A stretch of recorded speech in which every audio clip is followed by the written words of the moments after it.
Welcome to the fourth in a series of workshops from the Sustainable and Resilient Resources Roundtable on facing the challenges of our times. This one is on water resources, and we have three excellent presenters to give us different viewpoints on this.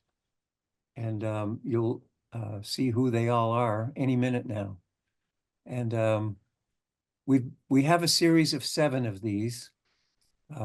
We've done 3 already, and we have 4 more to go. The first one was a global overview, and now we're focused on individual resources. And then we have one called Planning for a Post-Collapse World. We were urged to do this by the astronomer Sandra Faber, who said, to the best she can see, nobody's planning well for what do you do if the systems start failing in a cascade. You know, everybody's scrambling to have that not happen, but is anybody planning for what do you do? And apparently we've discovered some people are. So that will be a workshop probably in July. We have another one on the 13th of May on food and food systems, and you're all welcome to join in that. So what I'd like to do is, rather than me do it, have Rich Jurisic give a little presentation. And Rich, I am going to make you a co-host as soon as I can find you. Can you I do can. Mariana also? Pardon? Can you give Mariana co-host also? Yeah, I will. Okay, I'll do it. And I can share my slides if that works better, David. No, you need to do that to get to screen share. So now I need to find you. Okay. There you are. You're still our Jurisic, I assume. Yep. Okay, you are a co-host as of now, so you may share the screen. And while you're going, I will make sure all of our presenters are co-hosts so they can do what they need to do when their time comes. Okay, Rich, are you able to share screen? I believe so. Let me move to the top here. Are you able to see screen? Yes, and you can go to full presentation mode so we don't see your sidebar. Okay. Let me do that. Oh, I see. It's showing the. Go to the slideshow. I think there's a way to swap views here somewhere. I'm on the slideshow, but it's doing the split screen thing. You all are being treated to what it looks like during the half hour before the meeting begins. So this is sort of inside the roundtable meeting rather than just the roundtable itself. This is the Try document. going to view. If you go to view, you should be able to make a selection there. View. Or layout, yeah. So View. it's up on your top bar from home. Okay. I got slideshow, got view, slideshow. From the beginning. Yes, but it's showing my screens are split here. That's why I need to show it to split. Sometimes bottom left corner, there's a little picture of a slide of a screen, and then that'll put you into full slide mode. Yeah, it's in full slide mode, but on the wrong screen. That's the problem here. So okay, well, we can deal with it like this. Okay. This is a very adaptable group. All right, let's do this. We will.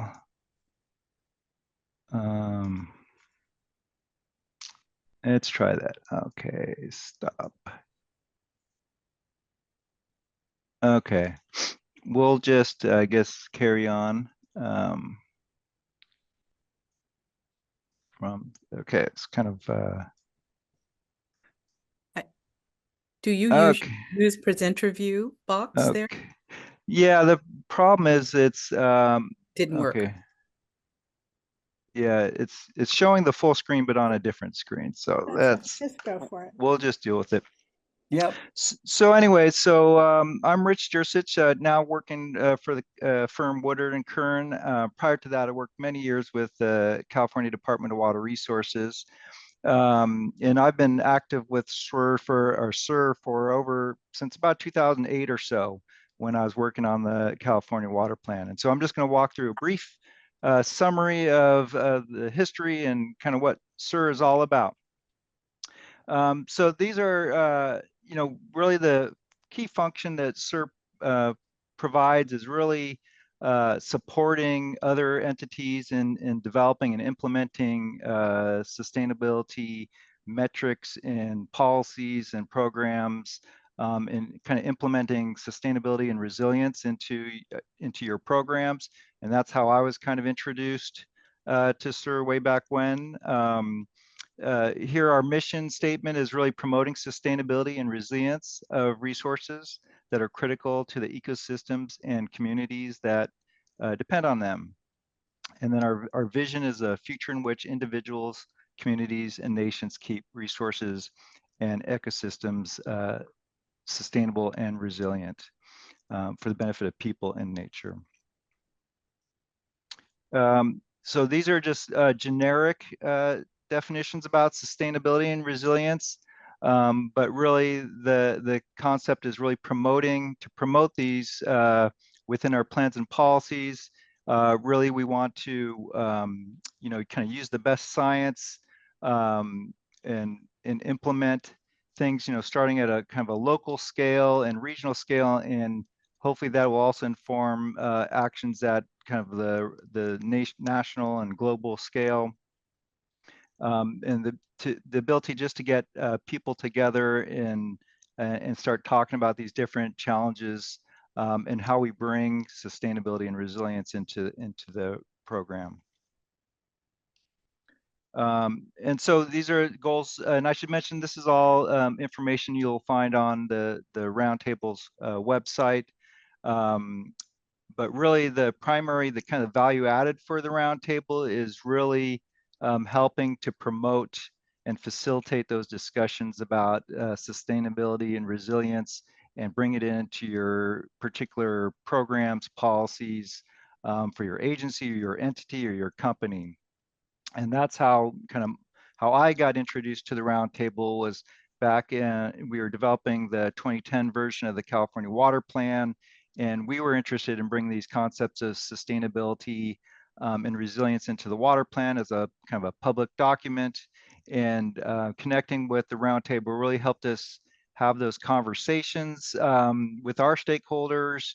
SIR at that time was the Water Resources Roundtable, helped us facilitate some workshops with our stakeholders, and it was just a really value-added impact, and we were able to bring that. And so these are kind of the overarching goals that we have for the Roundtable, and really helping to develop that policy guidance. And then the other important thing here is that all the workshops and things like today are all managed and we have a series of proceedings, and those are all accessible on our website as well. In terms of the history of the Roundtable, so up until 2019, we were the Water Resources Roundtable. Really with that focus, the Water Resources Roundtable is founded through efforts of the White House Council on Environmental Quality, and a lot of that was to support federal agencies.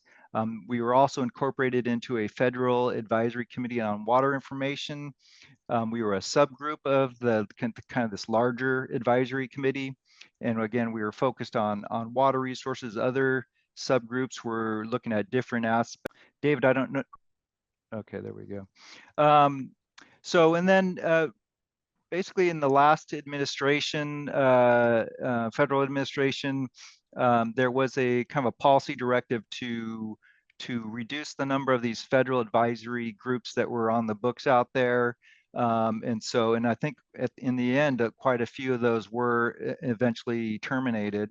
And so I think while we weren't like specifically terminated, we were kind of seeing the writing on the wall, and we were also, as a Roundtable, we're thinking, well, perhaps as an independent entity, we could be a little bit more functional. And I think the idea was, instead of focusing just on where a lot of our focus was on kind of connections with federal agencies, I think as an independent group, we're allowed to tackle some subjects and topics that we might not have done otherwise. So that's kind of where we are. So since 2019, we've been the Sustainable and Resilient Resources Roundtable with a much broader view than just water. And so we look at, the energy connections, agricultural and other aspects. We have a steering committee. So David is the director. We have co-chairs, Bob Wilkinson at UC Santa Barbara, John Wells, formerly with the state of Minnesota, now retired. We have a number of federal agencies that are participating in the steering committee, and then also a number of other members from nonprofits to state entities, state agencies, consulting groups. So there's a kind of a core group that helps manage all these activities that the roundtable is implementing. And then this is my last slide, but just want to summarize. These are over the last few years, some of the key topics we've kind of initiated, working with different partners. This top one on challenges to sustaining our lives on Earth. A lot of that was focusing on what this term called the polycrisis, where you have many different crises going on simultaneously, whether it's droughts in one area, flooding in another area, you got energy issues, wildfires, and so on. And so the topic of that workshop was really looking at how you might respond to these multiple crises. And then we had also last year, we had a workshop on some new White House guidance related to implementing Indigenous knowledge. That policy document came out in November of 2022, I believe. And so we were kind of talking through how this guidance that's primarily intended for providing information to federal agencies and how federal agencies can incorporate Indigenous knowledge into their policies. In 2022, we had a couple workshops, one on regenerative approaches to agriculture and resource management. So that's really bringing the concept of ecosystem services and how that fits into the different management activities. We had another workshop that really looked at three separate certification processes for looking at meeting climate goals and sustainability, and these three different processes that are used to certify primarily like companies and how companies can implement certain actions and be certified under these different processes. So we facilitated that discussion. And then in 2021, shortly after US EPA had updated, they have a website that looks at climate change indicators, primarily focusing on historical data, so looking at historic climate trends, also some, and primarily with a lot of that is with federally collected data. So it's really looking at the federal national scale, but it's definitely applicable to individual states. And so that is, we spent a day looking through those different indicators, or a few hours on that one. And then finally, in 2021, we also had one similar in theme to today's topic, where we're looking at climate and water governance. And in that one, we heard from the California Department of Water Resources, talked about water budgets and considering climate change in your water budgets and groundwater conditions. We also heard on the Colorado River Basin challenges and governance there, and also heard on the climate resilience group, ACRE, that Stan Bronson's a big part of, and heard how they're trying to implement and promote solutions to reducing greenhouse gases and the other impacts associated with climate change. So that's just a summary. There's actually many, many more. If you go to our website, we have proceedings for all these on the website that you can kind of get into more details if you are so interested. So with that, I think I will just go to the end, and here's our website. So feel free to jump on that and take a look at what we're up to.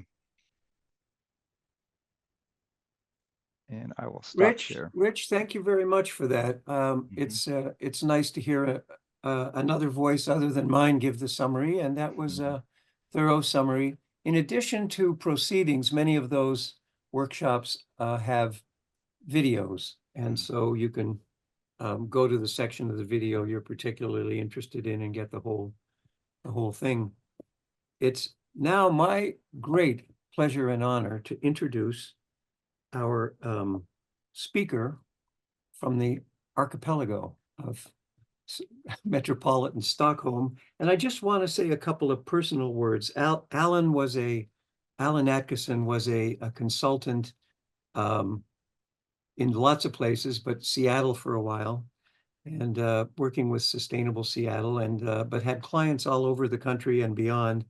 When we first met, and we were in a little small group of people that cared about indicators, and not in a nerdy way. We just sort of thought that if you were driving down a road, maybe you should be able to see through the front windshield once in a while and see kind of where you're headed, what's trending. And so he's also a wonderful person. So we started showing up at similar meetings and around the country. And then we started doing a little collaboration.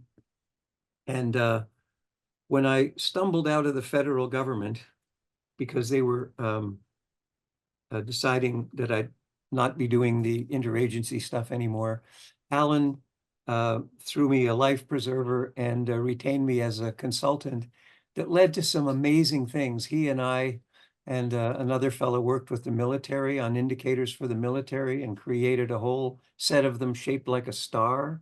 It was, and we let it emerge out of the group. We didn't go in there to sell him anything because I had something to sell him in my briefcase. And one of the guys said, I hope you're not here to sell something. Anyway, the military, Alan sent me to Africa. And then he's had since then a truly illustrious career as a director in the Swedish International Development Agency. That's a time-limited assignment. So he moved from there to his current position, which is the head of the Global Water Partnership. Not as well known in the USA as it is in many other countries. The partnership is of nation states, and it has an awful lot of projects under his guidance. Or you can tell us a little more about what it is you do with this great multi-limbed creature that you now lead. But looking very much forward to hearing from you, Alan. Thank you for coming all this way from Stockholm. Well, it's a great pleasure and honor, actually, David. I hope you can hear me all right. We can hear you, and if you want to share a screen, you can, or you can just go, whatever you want to do. I do. I'm going to share a screen because I actually have some little interactive bits in that screen. So hope that's all working pretty well now. Is it full screen? Yes. Great.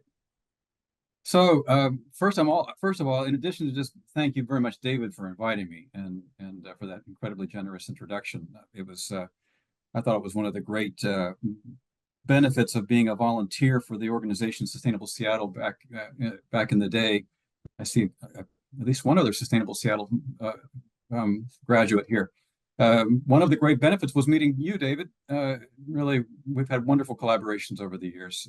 And also, I'm a little overwhelmed to see so many other friends. If I start naming them, it'll be embarrassing. But I see you all and many, many good old friends and a lot of people I don't know, and I'm very happy to meet you. So personal words, hopefully taken care of for the moment. Otherwise, I would fall deep into the rabbit hole of expressing my personal appreciations. Let me tell you about the Global Water Partnership.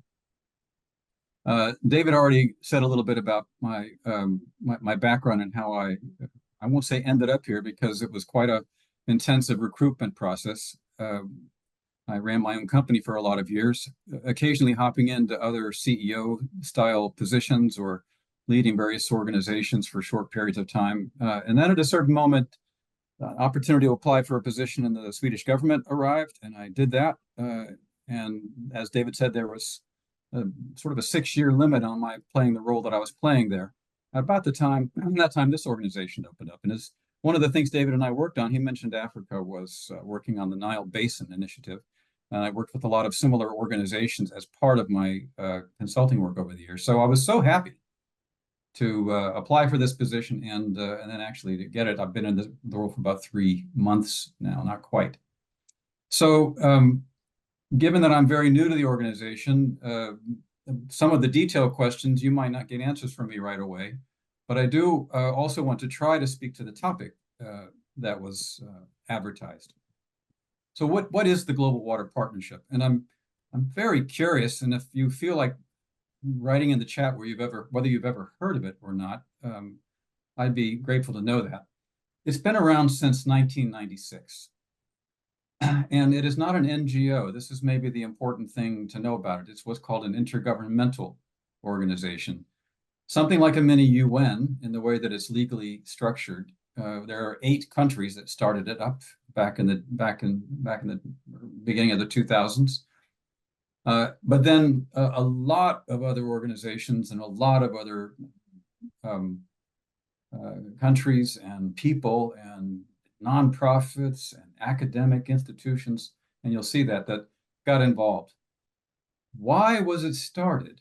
It was started because back in the 1990s, the concept of working in a more systemic way with water resources was still brand new. And the idea of integrated water resources management was still brand new. But it was widely believed that it was essential and needed to be spread as quickly as possible, adopted, implemented, used.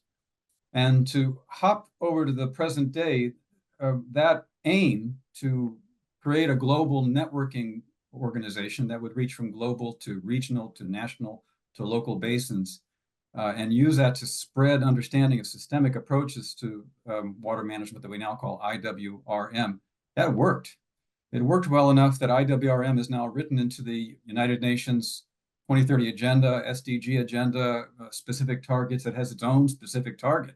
And my organization is actually one of the ones tasked with measuring, back to indicators, David, how many nations have actually implemented IWRM and to what degree. And that number, depending on where you look in the region, can vary between 10 to 40 to 60% on a scale of 100. And it would be possible to simply declare that this is now the mainstream approach to water management. And I'll get back to that. Integrated water resources management. Now, what I'm actually the head of in my amazingly long title of Executive Secretary and CEO is the Small Global Secretariat for this organization based in Stockholm. We also have 3,000 partner organizations. By the way, the Sustainable and Resilient Resources Roundtable will be warmly welcome to become a partner. All it's required is going to our website and say that you're interested in integrated water resources management, and eventually that request will land on my desk and I will very happily approve it. But we have signed up over 3,000 organizations in 180 countries over the years. Probably not all of those are active, but or maybe some of them don't even exist yet right now. We have to actually do an incredible sweep of our partner list, but I still am approving applications all the time from Cameroon and Uganda. And recently, the Tulane Center for Environmental Law signed up. Then we also have, and I'll jump to the last point, 13 regional water partnerships in 65 countries. Why do these numbers matter? It's just illustrating that what the organization does is create structures of multi-stakeholder platforms that bring together people from agencies, businesses, government departments, and academic processes, local government, national leaders into these dialogue processes, much like the one that you are all participating in right now, to discuss how to implement and use IWRM best in the various contexts that we're talking about. And I'll show you some more specifics about that later.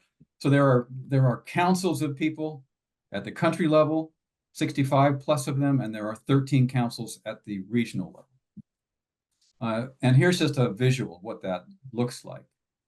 The bottom 3 squares, these are kind of tiny words, but are activities, and you'll see the verbs: convene, facilitate, train, support, analyze, advise, promote, mobilize, and create concrete change. Mobilize includes money. So, for example, just today I received on my phone a happy congratulatory or celebratory message from the head of our regional office in Southern Africa. And they had just signed an agreement with the Green Climate Fund, the GCF, to work on helping 15 countries principally in Africa, 14 of them anyway, to prepare themselves for larger scale investments in climate resilience with a water dimension. It's called climate readiness. And that's a really important theme of what we can be talking about today. I know this particular group is looking at problems and solutions. My group is quite focused on the solution side, with IWRM being an approach to bringing people together to create solutions or implement solutions or think through approaches. And that's increasingly moving towards climate adaptation. Now, that's already an interesting topic of conversation because, as many people around this table know, even talking about climate adaptation was somehow almost taboo 20 years ago. And now it's our principal area of activity with relation to climate change, but not our only one at GWP. But please notice who is colored on this map. China is one of our regions. Southeast Asia, South Asia, 4 different sections of Africa, the Mediterranean region, including North Africa, Eastern Europe, South America, Central America. Please note where we are not colored in on this map. There is no water partnership in our network for North America, interestingly enough, nor for Scandinavia, where I live, nor for Australia, New Zealand. So we're still thinking about ways to fill in our map after 25 years, because it's not exactly the case that everybody in those gray zones has figured out how to do integrated water resources management very well. I know that this group has been looking at the case studies of where it's difficult, like the Colorado, among many others. All right, so that's a little bit about us.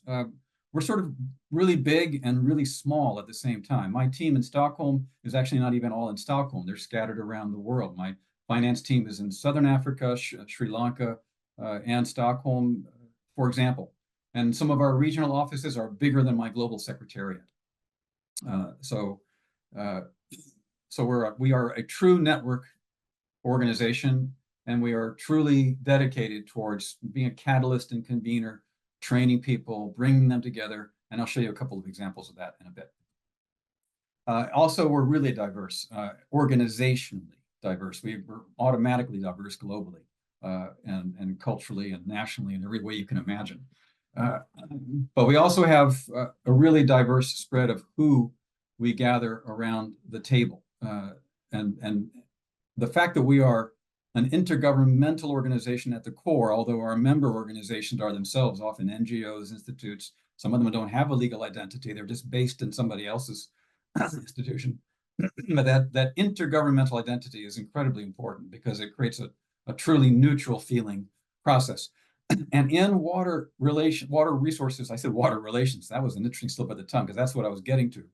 In water resources management, a lot of it is about relationships, and often about relationships when other kinds of relationships have either broken down or strained or et cetera. I usually say that water is one of the things people often start bickering about first, and they have for 10,000 years, or it's the last thing they can keep collaborating on when they're even at war sometimes, definitely in conflict. So bringing people together around water is no small thing. I thought it'd be interesting to just reflect a little bit on, how we work. What do? We get people started if they haven't started on thinking more integrated systemically about water, bringing stakeholders together, doing great monitoring, et cetera. And by the way, that can be very specific. It can be about droughts. It can be about floods. It can be about ensuring agricultural access, making sure the cities are getting enough water. But anyway, small steps leading to bigger ones, leading to systemic changes. The aim, of course, here is to aim at water security, climate resilience. And as I mentioned, reduced conflict is increasingly part of our agenda and one that I'm promoting more and more. So what does that look like more specifically? And here I just want to make a plug, and I'll give you a quick tour of one of our chief tools for outreach and supporting people to actually take action. And by people, I mean these clusters of groups working maybe with a single watershed area all the way up to national programs. We have something called the IWRM Action Hub. Looks like this, and it should be showing up on your screen momentarily. Is it? Do you see a website on your screen? that says, welcome to the Yes. IWRM Action Hub? Yes, Yeah, we good. do. Yeah, good, because I can't see what you see. Very good. So this Action Hub, for example, provides learning resources, case studies, country profiles, self-designed or self-managed. You can do, if you who live in the United States could go through our survey here and grade your own country or grade your state or grade your region on how well you're doing IWRM. That is, how well are you managing a water resource from an integrated perspective, using the same criteria that the United Nations uses and that we manage for them in terms of managing data gathering, et cetera. And it will produce for you, and I won't run you through it here because it takes time, but this is just one of the tools on this website. It will produce for you links to the various other kinds of tools you might need. For example, here are the 4 pillars of integrated water resource management: enabling environment, institutions, management instruments, and financing. Maybe your diagnosis produces a sense that, wow, we really need to get better at financing these things. And then up come tools on how to give people an understanding of the economic value of water, do a business model around water resource management, gender responsive budgeting, because the gender dimension in these issues is crucial, both in terms of inclusion and information. I could spend half our time just talking about that aspect, but you see lots of tools come up targeted to that specific issue for you once you've done the diagnosis. If you'd rather explore case studies, here you go. You could submit your own case study. Here we have, for example, from Argentina from 2014, or more recently, Armenia 2022. Examples of how public-private partnerships that provide drinking water. So there's an incredibly rich body of resources here. We also have a number of communities, live communities. One of my colleagues who manages part of this system on our team likes to call this the LinkedIn for water professionals globally, because you can connect with lots of other people, up to 3,000 users who are working on water resources management around the world. And you can read their case studies and find out what they did and how it worked or what it didn't work. And you can get on to the SDG 6 IWRM community, where people are discussing, for example, how to measure IWRM, or you could dip into nature-based solutions in water management. And I'll show you an example of that pretty soon too. So I just wanted, and then you can find the community, opportunities, discussions, events, materials. Let me move back to the presentation, if I can manage it. There, you should see the presentation again. That hopefully gives you a little bit of a taste of what we do, especially when it comes to the outreach portion. We work at Well, and I think we're lots of. Is still seeing your website and not your PowerPoint. that right? Oh, there you are. Maybe we're there. Yeah, well, that was a sneaky web PowerPoint that looked like a website, but now I've changed the slide. Got it. Thanks. Yeah, good. So in addition to these kinds of tools and processes, we're also very much involved in UN dialogues and other kind of global dialogues around water. Maybe this group would know, but not many people know that last year was the first ever serious big UN conference on water. There's been climate forever, biodiversity recently. Water only got its first real global conference in the UN context last year. We'll come back to that. I wanted to give you one more picture of what this stuff can look like in real time. This is pretty recent, and also when we're not just talking about processes and training, but real physical stuff. I'm still in the process of being onboarded into this large organization, so this was one of the things that got me very excited. It's a program that our Mediterranean region ran, with working in Jordan and Palestine, principally. And what they did was they brought together the stakeholders to identify the needs around water treatment, in this case, wastewater. Water replenishment is a catch-all term for some of these initiatives. And they also brought money to the table by talking to corporate sponsors who had decided they needed to do something to mitigate their own water impact. So corporate sponsors paid for the picture here, although Swedish development aid money from my former organization paid for the 2 people who actually did the work to bring people together. They leveraged corporate sponsorship to pay for the engineers and the drawings and the process and the building for what is now a beautiful nature-based solution, solar-powered, trees growing water treatment facility in Jordan and Palestine. So that's a much more concrete picture that brings it all together. Stakeholders being pulled together, needs identified, capacities built, resources identified, policies changed, plans made, and something built. So I close with this slide. I think I'm on time, David. 20 minutes was my limit here. I have one more slide. I just wanted to throw some discussion points on the table. I wanted to share with you live what are the things that I and my team are thinking about as we try to think about our next strategic planning process and how to convince our funders to keep funding us and all the usual things that people in organizations think about. One is that IWRM, the concept of IWRM, water, integrated water, it's already mainstream, but people aren't actually necessarily doing it. They widely acknowledge that this is the right way to do it, but the resources to do it are hard to find. Even the phrase IWRM, I've encountered some fatigue about in some funding circles, for example. So we're dealing with that. Everybody wants to talk about climate, but they don't necessarily want to talk about water. So we talk about climate and we say, by the way, 80% of climate adaptation is water.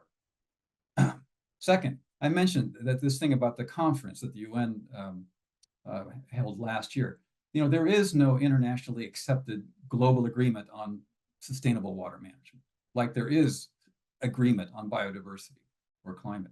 But that might be changing. There is some process happening, and my organization is trying to be a helpful catalytic process support in that. Obviously, climate change is disrupting the ways we used to think about managing our water resources, but also increasing the need for doing it in a sustainable, integrated, systemic way, which is one of the reasons why we're finding ourselves more and more focusing on adaptation issues like drought and flood. We have a partnership among many, but one of our most highly prioritized partnerships. I re-signed the MOU with the World Meteorological Organization, WMO, in Geneva just on World Water Day, in fact, a few weeks ago. And with them, one of our staff sits in their office. We work on drought monitoring and flood monitoring and planning around preparation to make sure that we are adapting as a species to what we're doing to this, to our environment. While we also, of course, work with the solar panels you saw on a previous slide to combine mitigation efforts in with the adaptation efforts. By the way, another word around gender. And if you do some Googling on this, if you don't know about it, many people do, many people don't. When it comes to things like floods, there's a gender inequality issue, which is life and death in its importance. You can look at many statistics that show that women are more likely to be damaged in these kinds of disaster situations than men. Just to pick one piece of important data. So we work on these things actively. And you know, drought was not something I was much of an expert on before I got this job. So I'm actually taking our drought monitoring course online, which is free and very good. And I'm learning a lot. Final major point. You know, everybody's talking about artificial intelligence. So are we. It's a major disruptor. But in the water sector, where I'm now working, we aren't really grappling with it yet, except some of our leading institutes are, and they're thinking about how to use it. You can, for example, an AI can take thousands of pages of handwritten data, apropos indicators, David and friends, handwritten data from retired water engineers, and their data is about to get thrown away, but they've been keeping handwritten data for a generation. And an AI system can read multiple languages, multiple handwriting styles, and turn that data into time series that we can use in our modeling, which we need in order to be able to predict things a little better. So that's just one example was shown to me recently, that we're looking at how we can turn that into a fundable program, for example, because it hasn't happened yet, can happen, should happen. And how we think about AI and there's an irony to that. In addition to thinking about how we can use it, to manage water better, to get better data. And by the way, if we get better data, we get better conversations in a transboundary context where people might ordinarily fight with each other. If they have good data, they might make a good agreement. There are conflict and climate issues all through this set of issues. But in any case, the irony, of course, is that AI consumes a lot of water. You know, there was a certain region of Iowa that where ChatGPT apparently is based in a server farm and was using 6% of the local water supply to run ChatGPT, is what I read. All right. There's lots of other things we could talk about, but I wanted to just encourage you, if you're interested, to join our partnership or find out more. And there's the website. And I'm done, David. Thank you very much. And I would say, I'm not an epicure, but well done. And I'm going to call on your respondent, Mariana Grossman, and we'll follow with a short Q&A. There's a longer discussion later, so I'm hoping that the responses and the short Q&As will be brief. So I turn it over to you, Mariana.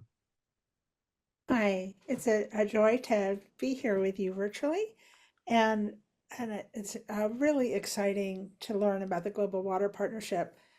I have a couple thoughts that I wondered if you could reflect on. One is that because water is a human right, it's priced very low, and that inhibits capital flowing in to innovation. I think the amount of venture capital going into water is minimal compared to the opportunities that we need. So that's one question. And then our cap and trade for water or anything like that useful as a proxy for price to reward conservation. And then I'm also struck that there are organizations like water.org that want to drill wells everywhere, but don't seem to think about an integrated water resources management approach, like what happens to the aquifer when you draw it down. And I'm wondering if you work with groups like that to help them think more holistically about how they're delivering water to people. So price of water, and then working with kind of these do-gooder groups that are not necessarily thinking holistically. Should I respond briefly, David? Yes, please. Thanks, Mariana. Lovely to get questions from specifically from you.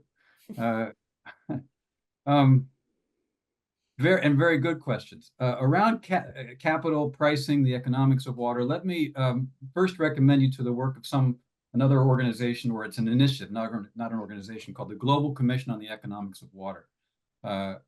It produced both a call to arms statement and a very well done technical document looking at these things, and is moving towards, you might say, trying to position itself as a stern review, if that rings any bells, on water issues. So looking at pricing, looking at the economics, changing the valuation of water. It's an issue that I've been wondering about myself for 30 years. And so the question is right to the point. And this Global Commission, which has a lot of high-flying sustainable development related names in it, has made a global call for rethinking the valuation of water globally. So no magic bullets there, but this is in fact exactly where the dialogue is moving right now. On cap and trade, conservation, other kinds of possibilities. Yes, there are some mechanisms that have been invented, deployed, tried. Water positive, for example, is one of those mechanisms, which you can Google up and learn more about. We're not so involved in that yet. We're moving into finance more now. I mentioned our Green Climate Fund, climate readiness for climate finance issues. But water in general has lagged behind where climate and other major global issues need to be. And probably you put your finger on one of the reasons why, because it seems to be readily available and seems not to cost very much. But that's a long economics conversation. Finally, we have nothing but respect for the other organizations that work in this sector. But I will say that one thing that I hear very often from my funders is that the water sector in the sustainable development world is highly fragmented. Everybody's kind of doing their own thing. There's going to be a big global conference in Bali. Not every 3 years. There's the World Water Forum. Everybody gets together. Everybody really cares and wants to do the right thing. But it's not necessarily the case that that sector is very well far along in its collaborative processes among the organizations that work in that space. So the short answer is we have lots of partnerships with lots of organizations. Water.org is not an organization we have an active partnership with. I'd love to talk to them. If you know them, let me know. But it is the case that I think we're all dreaming of everybody dancing together a little better.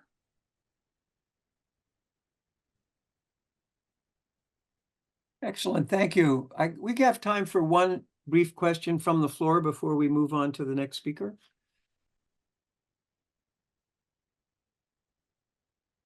Here's one from Anupam. As a systems thinker, do you see the possibility of leveraging systems interventions rather than AI? What are the challenges in deploying systems interventions? Is there a need to build capacity, to innovate, or something else? Oh, good question, Anupam, and lovely to see you here. Yeah, I don't see a contradiction there. I mean, you know, you can go to ChatGPT and get it to write the code for your model, your systems model. But in any case, and just the other day, I got a presentation from my transboundary team, and they did the whole presentation not in PowerPoint but in a systems mind map. So those things all have to work together. I mean, that's the short answer. As many of us who have worked in systems for a long time know, it's not intuitive or easy. People don't automatically go to systems, but in the water world, there is more of that. I mean, you know, it isn't by accident that most of the teaching tools around systems thinking start with a bathtub as their principal metaphor. So when you get into rivers and riparian systems of all kinds, you immediately get into both systems thinking and increasingly the need for better data and the interpretation of data. That's where AI comes in. So I think the two can and should work together on a problem. No conflict. Excellent, thank you very much. And there'll be, I know you're on into the evening there, so if you're not here for the discussion, you have full dispensation to be wherever you decide you want to be. I'll be here, but my camera will be off but I'll be listening. Okay, excellent. Gotcha. Again, I'd like to introduce our next speaker.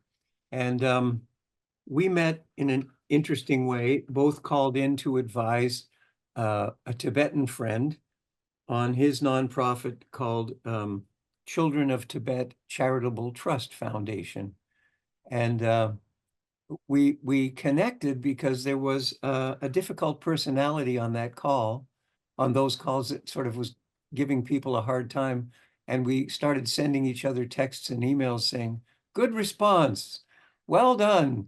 Because, you know, I was quite impressed with Myra's resilience and diplomacy.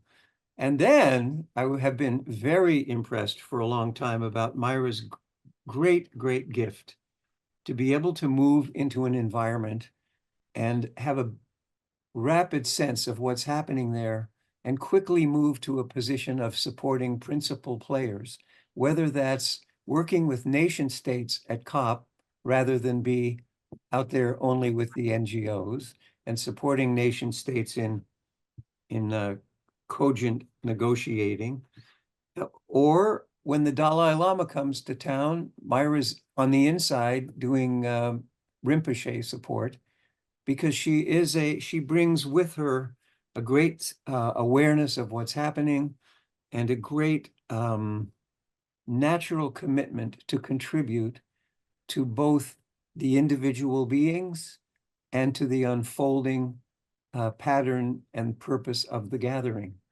So Myra, I welcome you and I wish you a wonderful time presenting to the roundtable.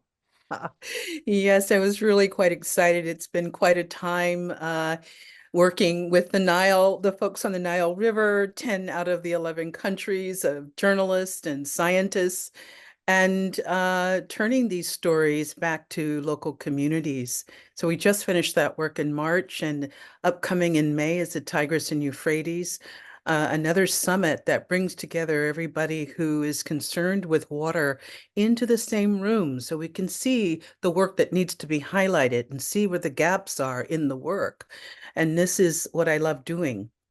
I want to share a story, and I'm going to have to use the slides. Although, as you know, I become deeply embedded in the work that I do, and because of that, I just, you know, I roll with the story that lives inside of me. And so I need sometimes the slides just to keep me on course when timing matters, and it does today. Although, to be honest with you, I have more slides than one should have for the allotted time, and I'm going to go through this as swiftly as I can, and leave a sense of the story behind.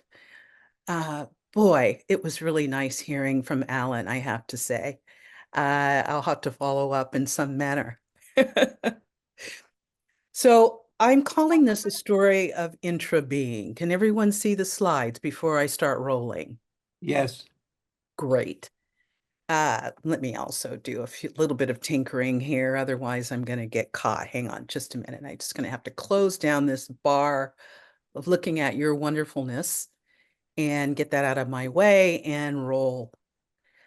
I'm going to begin in an odd way with the latest. This would be the March 2023 edition of Planetary Boundaries chart.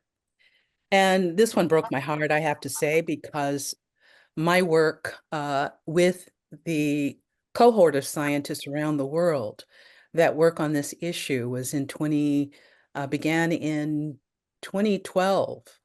Nope, sorry, 2009. I was a part of the open working group at the United Nations that determined what today we call the 17 Sustainable Development Goals. And it was a 3-year process. In the middle of that, I began working with Johan Rockström and Will Terrell and others who came up with the framework for planetary boundaries. And basically what that has done, I'm sure most of you know, is identified the safe operating space of the Earth against 9 boundaries, of which freshwater is one. And I have to say, I don't recall there being any sense that we would transgress the freshwater boundary, because it was slow moving and highly regenerative, these systems. And yet it broke my heart in March 23, literally, to find that we had transgressed that boundary.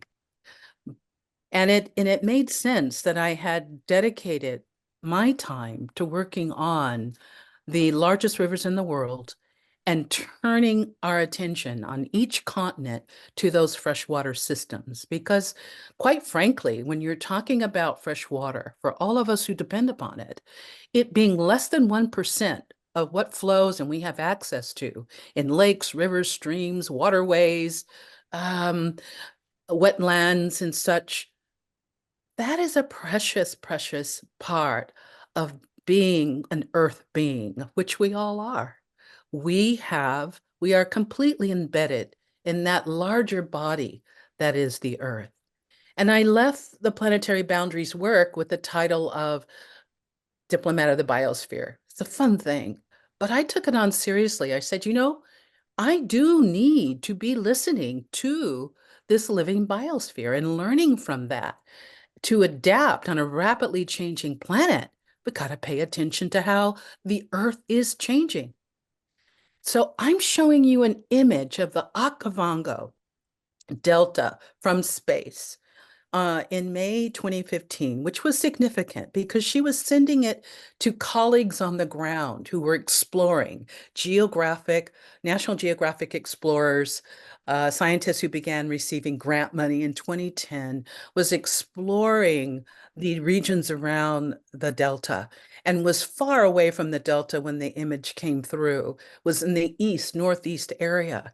And what he was doing, and his name is Steve Boyce, an African, he was exploring the Angola Highland area, which now we know is a true lifeline of the Okavango Delta. And this leads to me an important conversation to be had now. As he was exploring, there wasn't a scientist out there that believed that anything could be found like what is present and alive on the ground. This is a waterfall in the Angolan highlands. It was believed nothing like this could be found in the territory. And at night, of course, we can see under the skies, the Milky Way, not far off, the woodland areas. There's peatland areas there as well as the great Kalahari sands. And this is important to the power of this region. But again, something not expected. This lake, Source Lake, has been explored, and the meaning and power of this lake has to do with what it is supporting. The locals call this the source of life, in their language, Lasimaia Miono. And the traditional people of the region have been really key to the story that's unfolding here. But just look at this. 2/3 of Africa's remaining elephants their life is being sourced from the waters of this region. Populations of giraffe, leopard, cheetahs, and more. And the more than tens of millions of people downstream who find food and water security from the waters that flow in these highlands. And the reason that I'm really emphasizing this and bringing this into the story today is because we do have protections in place for the Okavanga Delta. It is a UNESCO site, but the source feeding that delta are the highlands. And an effort is underway to protect it. This is underneath the Source Lake. And underneath here is a world unexplored and unknown. It's an unknown territory. In essence, what we're looking at is a water tower. And I want to talk about water towers today and why this process of getting it right matters now. Because UNEP has had a definition for water towers. And this particular definition goes back to 2010, where these water towers are identified basically as being snow, glacial ice dominant, which is a part of the definition of a water tower. And here we do have ranked 12 water towers in Africa now. And the process of getting to that place has been around changing the definition. And this has been significant. But now what we need to do in Africa is to ensure all the water towers are identified and that they are under conservation efforts and they are protected.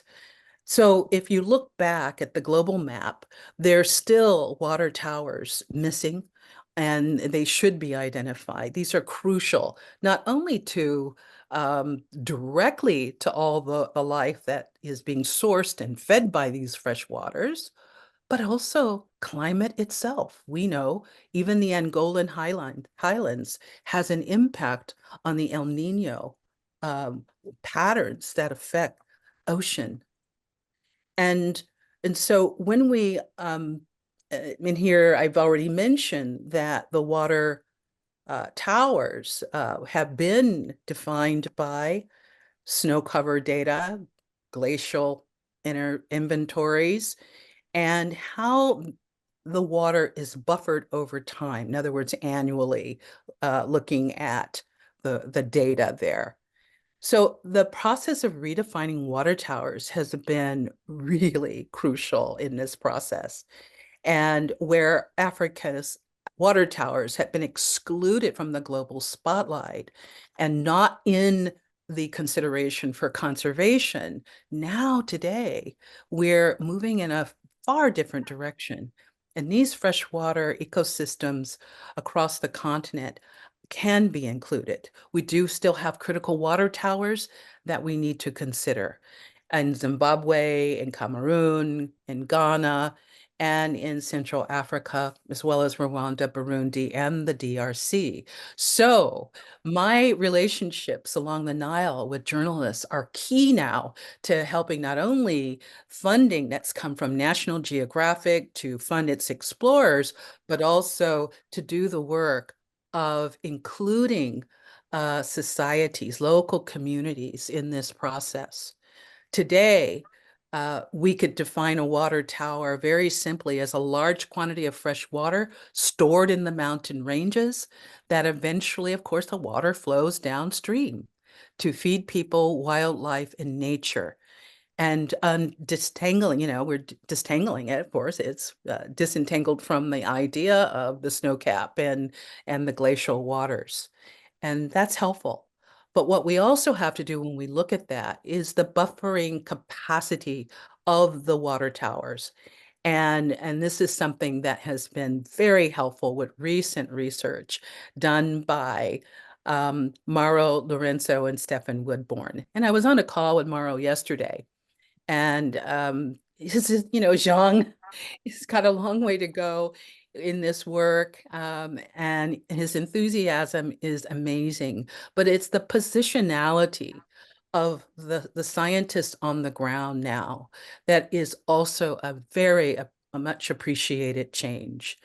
Some of the key findings out of the first academic article that Mauro and Stefan came up with is now out, came out last year, and it is his quantifying the amount of water, its flows, the rainfall cycle, where what rivers that converge to contribute to the annual flow, and how many people, how many countries. It's well beyond Angola, Namibia, and Botswana.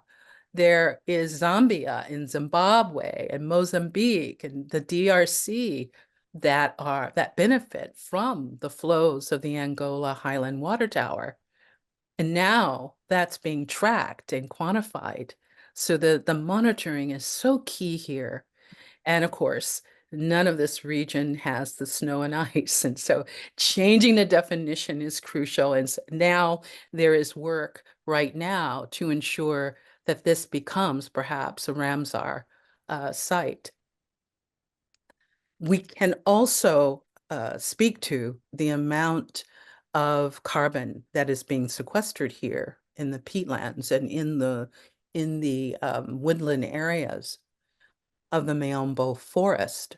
So just giving you a look of the expanse of this, and it may not mean much, but it's quite something to identify a space like this. And so I like this slide a great deal because my native state of California, and I do work a lot on the Colorado River, by the way, with indigenous voices being a part of that process. But it's more than 10 times the average annual freshwater use of California.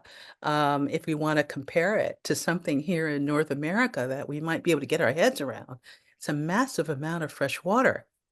And critical for mitigation, adaptation, and resilience is the flow of water, particularly as we begin to take into account how we grow food systems, and all of that. We can't disentangle it from water. I mean, these are interconnected, intra-connected systems. So there's a lot of charts and maps that I don't want to go deeply into. No need, it's not my expertise, but they do bring valuable information. And you could just see how much green that the AHWT, this water tower, is contributing just looking at the maps. What supports the buffering? The source lakes, the Miombo forests, the peatlands, and the Kalahari sand. And this keeps water flowing year-round. And this is an important part of identifying a water tower, but also it's important part of identifying how do you manage the entire region so that the earth systems are vital and that underlie life itself. This is important. I kind of cringe you have to just excuse me, when we want to reduce any of this to dollars and cents. Their value exceeds that. Okay, precipitation levels are important, and that is being tracked wonderfully. But I think what is also important is understanding the rainfall seasons and how the buffering occurs. And again, this is technical data we don't have to go into here, but I've been diving in to this data and because it's a living system. And now that we can look at 40 years of data, it will be interesting to see what the trending looks like in the coming years.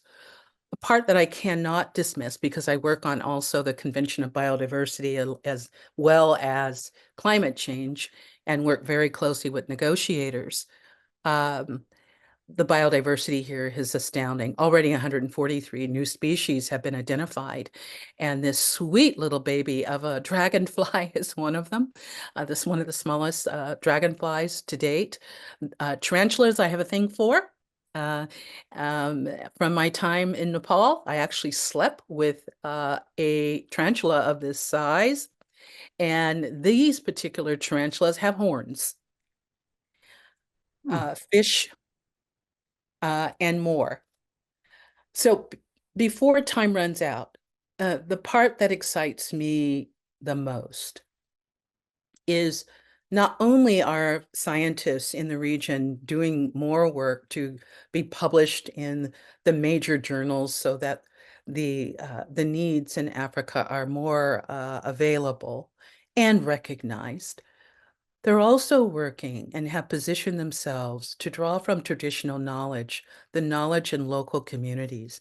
And in Angola, there are traditional peoples that have been there throughout the violence that kept people out of the region for 40 years from coming in and even exploring because so many landmines were left during the wartime.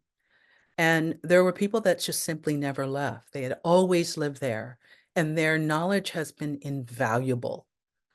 And they are being supported and organizations around them to help bring the social dimension, the change in the social dimension that's necessary. And I do believe that's one of our largest tipping points. So storytelling, sustainable livelihoods, bringing good science in is important.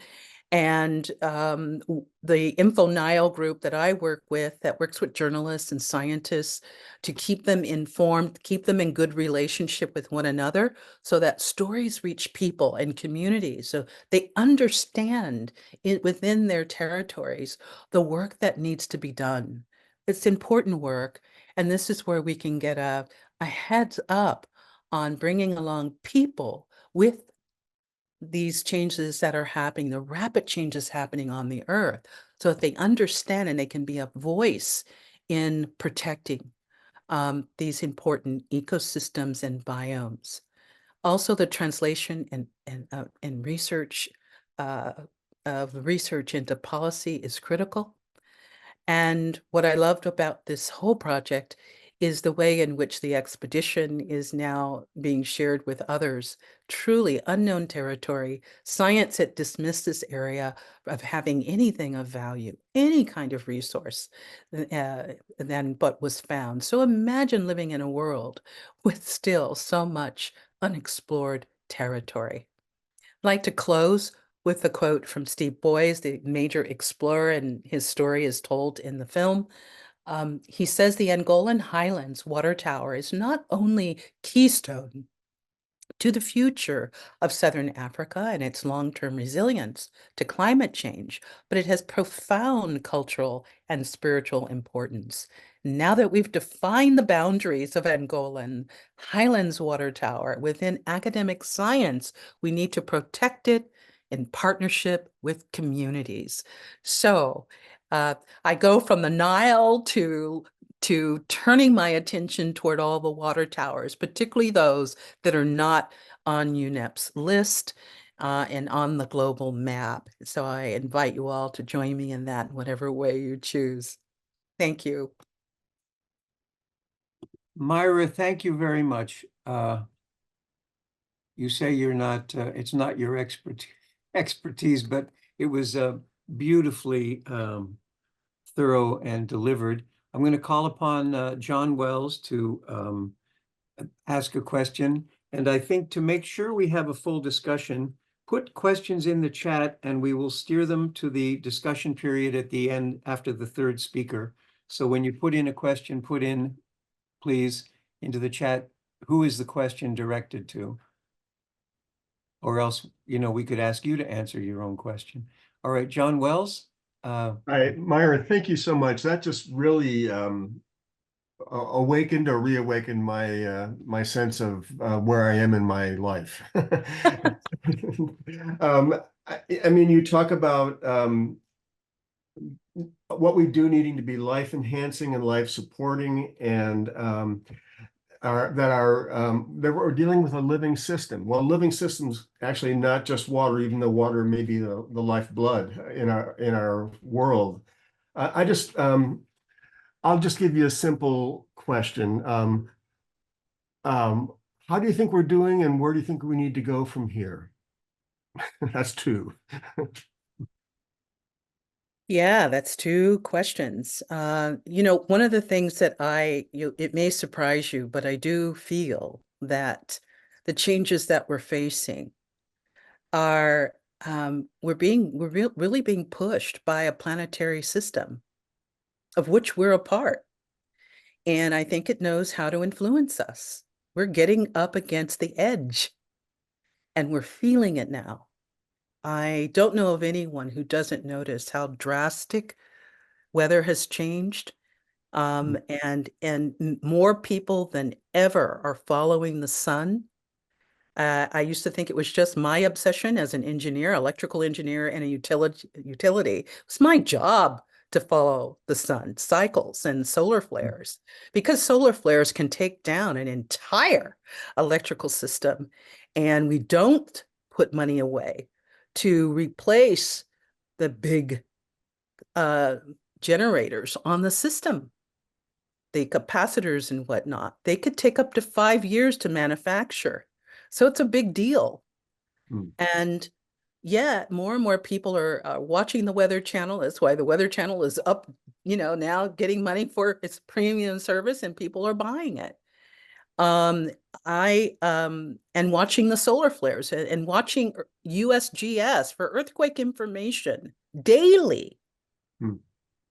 So I recognize this as a change in the conversation. It's not just about the weather that we may see. And by the way, most people don't talk about the weather so much anymore. It's what's on their feed. And yet there is something deeper going on. And I have to also say, you're asking me, where are we now? I believe the COVID dip was real, and that many people, while it's still a silent landscape, invisible to many people, to the press, let's say, to the stories that we listen to in various places, that many people changed their lives and changed what they were paying attention to during COVID. And they've never been able to go back or get back fully on the treadmill in the manner in which they were. So they're building relationships with nature. The language is changing. We're recognizing where language has prevented us from becoming fully express, becoming anthropos, fully human. Those conversations are happening more and more, and they're happening at the UN. They're happening not only at the UN in New York, they're happening at the UN in our major annual meetings. There's a change in language, folks. There is a movement going on. It's earth-led, and the more and more we engage with traditional people and indigenous peoples, the more we are noticing that we have separated from nature and that we're being called to return. And so a lot can happen when our hands and hearts are deployed to return to care of nature. And that's what my deepest call is. And to all the life forms, children of all species. That's so wonderful. Thank you so much. Thank you for the question. And it's time for us to move on, I'm sure. Thank you. Very good question, John, and equally profound answer, Myra. Thank you. I'm going to call upon our next speaker now, but I do see some very complimentary comments in the chat, Myra. And if someone has another question for Myra, put Myra's name at the front of it and we'll catch those during the discussion. David Reinheimer is a gift to us from Rich Jurisic, who says that Rich said he was formerly at the Colorado River Board of California, and he thought there was a wonderful guy he should invite into this steering committee. And we welcome wonderful people, caring, competent, skilled people. So it didn't matter, what we already had somebody from that organization. In came David, and he's been quite a good contributor. And also he then was the one who could continue, and Rich moved on. So I really appreciate that you joined us, David, and that you're here today. And Colorado, as everyone knows, is a river that gets a lot of attention in the United States. And David will share what the current state of the river is and the discussions about how to administer it, because he's right in the middle of all of that. David, it's yours. Yeah, sure. Thank you. And let me take a couple of seconds here to do the text setup correctly. I will, let's see. Yeah, let's see. You need to find that play button. Okay, and that'll be. Ooh, I think that one. Is that right? That looks good. You could, Okay, good. Yeah, if great. you hit Just what? You need to put it full screen. You're Full in screen. presenter view. we're getting I- the little slides along the corner. So if you can hit the picture of the slide or the. Yeah, I'm gonna try that one more time. Let's see how it goes. But those of you that are watching, if David's unable to get to the presentation mode, you can slide your slider over, shrinking our pictures and get more. Oh, you did it. Okay, perfect. That worked? Yes. Okay, great. Like magic. It was pure luck. Great. Now I need to be able to see okay, I'm looking at my other screen here. So if you see me looking to the side, that's what's going on. Okay, first of all, yeah, as David mentioned, I'm a water resources engineer with the Colorado River Board of California. As an agency, we're an agency, a very small agency with the state of California. We represent California in all planning and management issues related to the Colorado River for the state.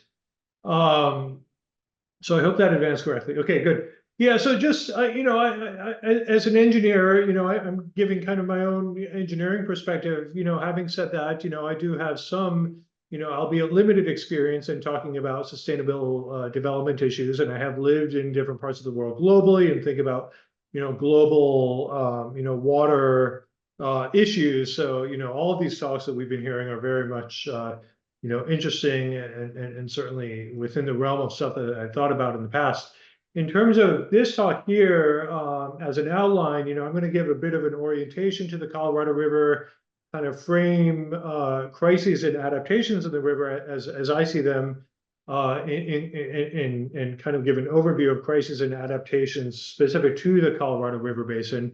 And I'm just going to go through a kind of a very short list of examples of adaptations in the river, primarily focusing on engineering, but also in terms of agreements and law and policy, and then finally give some of my own conclusions.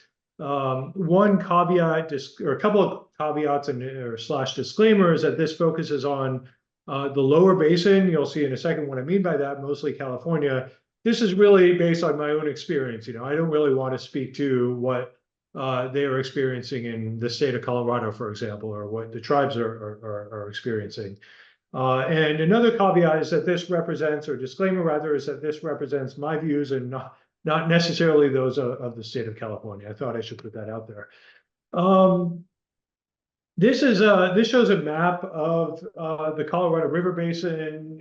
You can see that it spans 7 states within the United States. It also spans 2 countries, the United States primarily, and then also to a lesser degree the country of Mexico. And so all these geographic entities, political entities are participate in the planning and management of the Colorado River.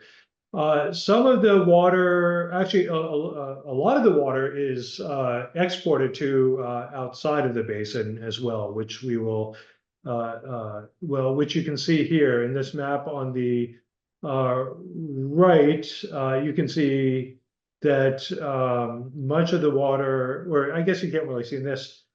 Some of the water is exported to the Front Range in the Colorado, to some in New Mexico. A substantial portion of it is exported to outside of the basin within Southern California, where I sit. This map here was developed for a paper which I'll reference shortly by Brian Richter and others that was just released just about a month ago, I would say, which is a really nice paper. I have a reference to this at the end, which I can point you to. In terms of the big picture allocations of the water within the Colorado River, it has been divided up fairly strictly through laws and compacts and agreements over the past 100 years to various states and also to the state of Mexico, really to every single state within the basin. In particular, I would show you this 4.4 million acre feet to the state of California. I'll let this go for now, but the thing that I want to emphasize, and this is coming back to that paper that I referenced earlier by Brian Richter and others. So what they did in this paper, it's really interesting, and this is kind of a novel breakdown of where water is coming from in the river basin and where water is going to in the basin. Dividing it up by both geopolitical entities, state and country, and also, external to the basin water user. But more importantly, from my perspective, where it's going to by sector.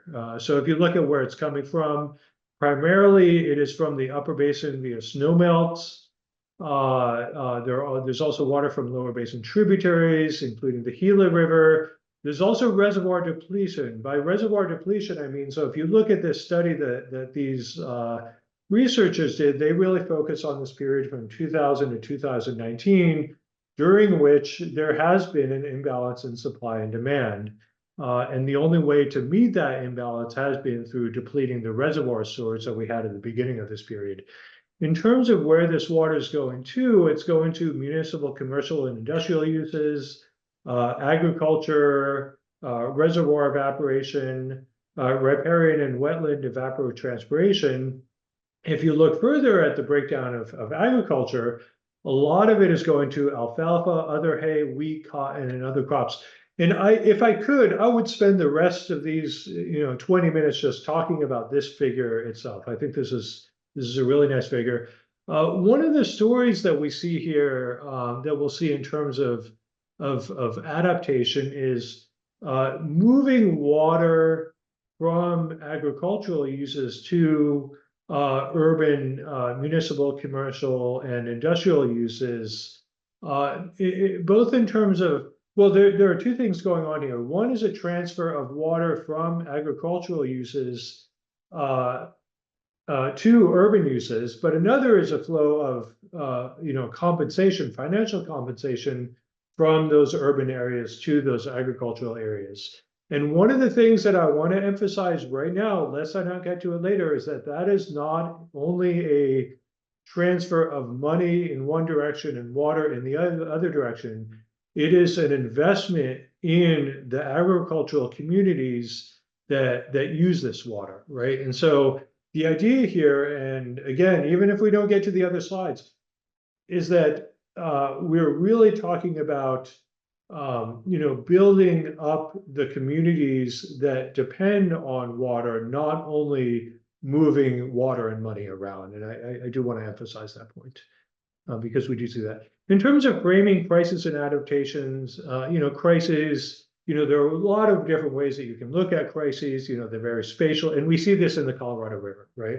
And so they vary in spatial and temporal resolution. They vary by, organization, by sector. They could be intra-user or between users. They're predicated on legal frameworks.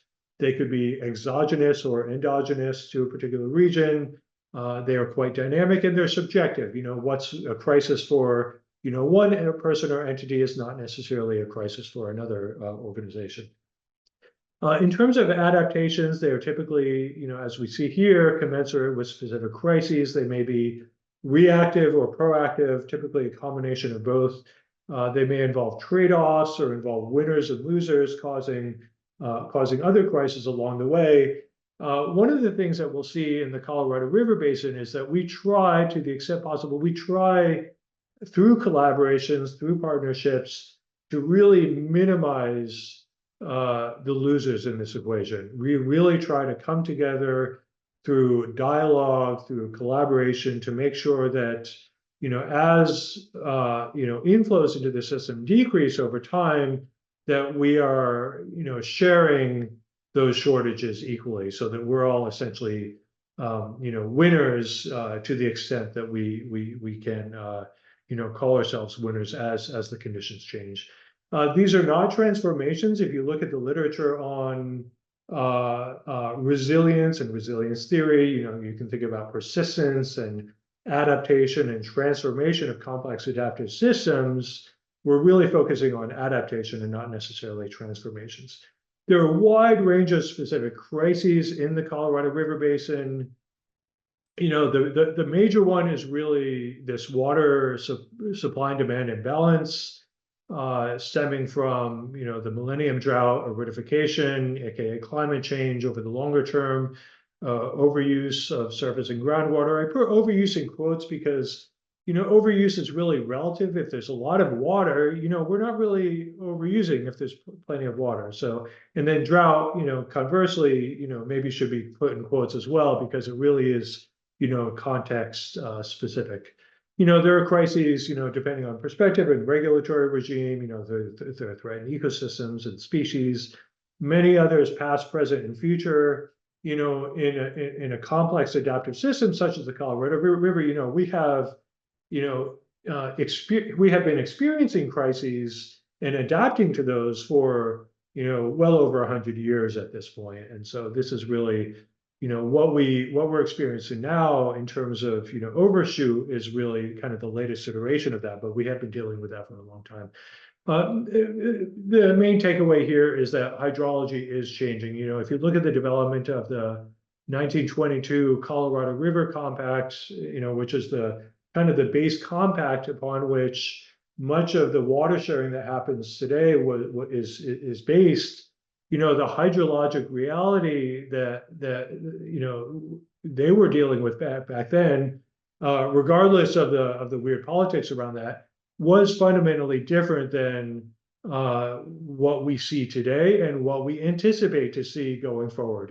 That long-term aridification that we see in the United States Southwest is a new world, and it does represent a crisis. However, this crisis is not only water, it is also the use of that water and demand. And I love this figure so much. It really hits home the point that we are not only talking about reduced water uses, but that we are talking about a long-term trend of increased water use over time. So it's not only supply, it's also increased water use. And starting in about 2000, the beginning of that millennium drought, that's really when we saw this, our overall water use start to exceed the supply in the basin. So from a large scale, bird's eye view, basin perspective, this is the crisis. And we have really been mining the storage that we had at the beginning of that period ever since. And so we've been in this adaptive mode to try to deal with the situation. And so the result is that, we've seen, in 1922 and 2022, 2023, kind of record low reservoir levels in the basin. And again, we've been drawing down that storage to the point where we're really in this crisis mode. Adaptation, to this crisis has been ongoing. I want to fast forward a little bit to jump into the adaptation examples that we see in the basin. There have been, it is worth noting that there are cascading impacts associated with this larger scale imbalance between supply and demand. I'm not going to get into these right now. Some of those involve infrastructure, some of those involve, environment and ecosystem. There are a wide range of different adaptation mechanisms that have been happening both nationally, within specific states, within the basin, between states, and then certainly locally to deal with this crisis. As a kind of major example of adaptation, I think that these major agreements that have been happening, which to a certain degree are extensions of agreements and laws that have been developed over the past 100 years, I hope that you can see these.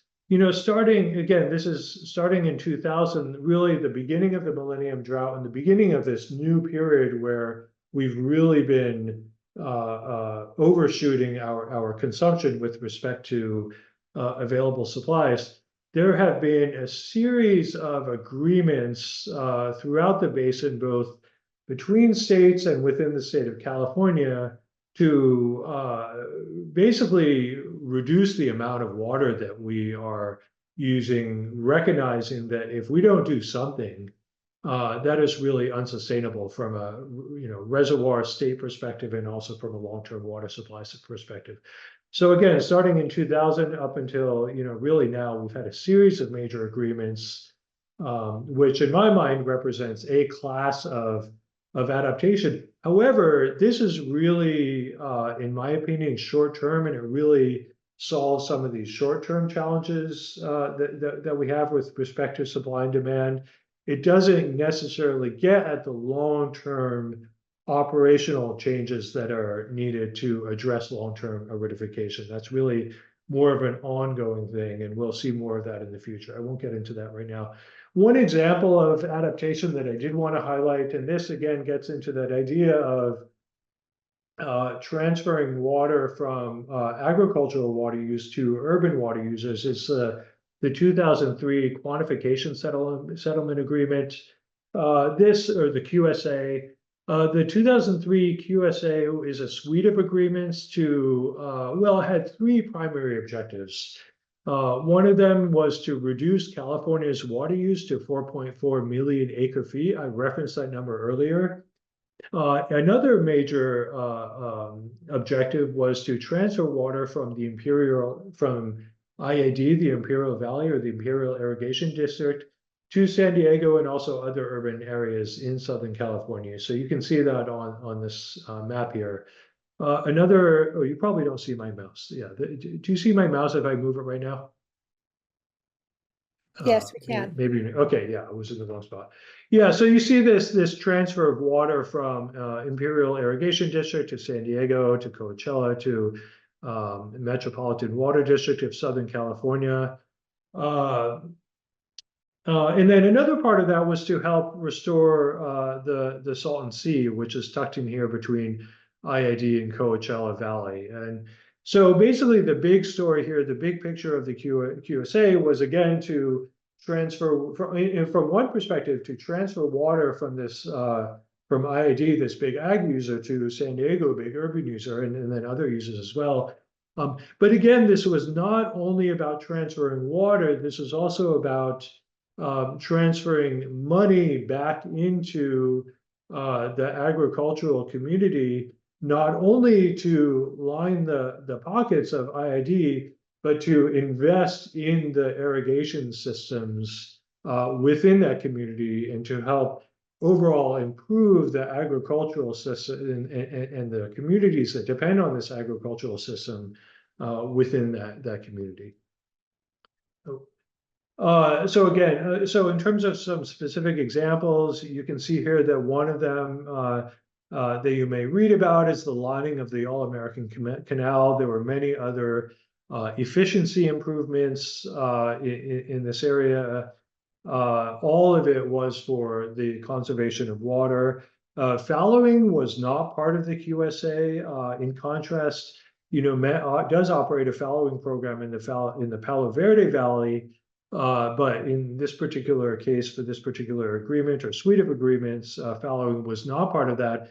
Again, the idea is not to simply put farmers out of production, it's to invest in this community, recognizing that it is a vibrant agricultural community. It's not simply about water and dollars. There were some negative externalities associated with this. For example, lining of the All-American Canal reduced the ecological benefits. The species that had grown to depend on that canal over the past, several decades that this canal was under operation.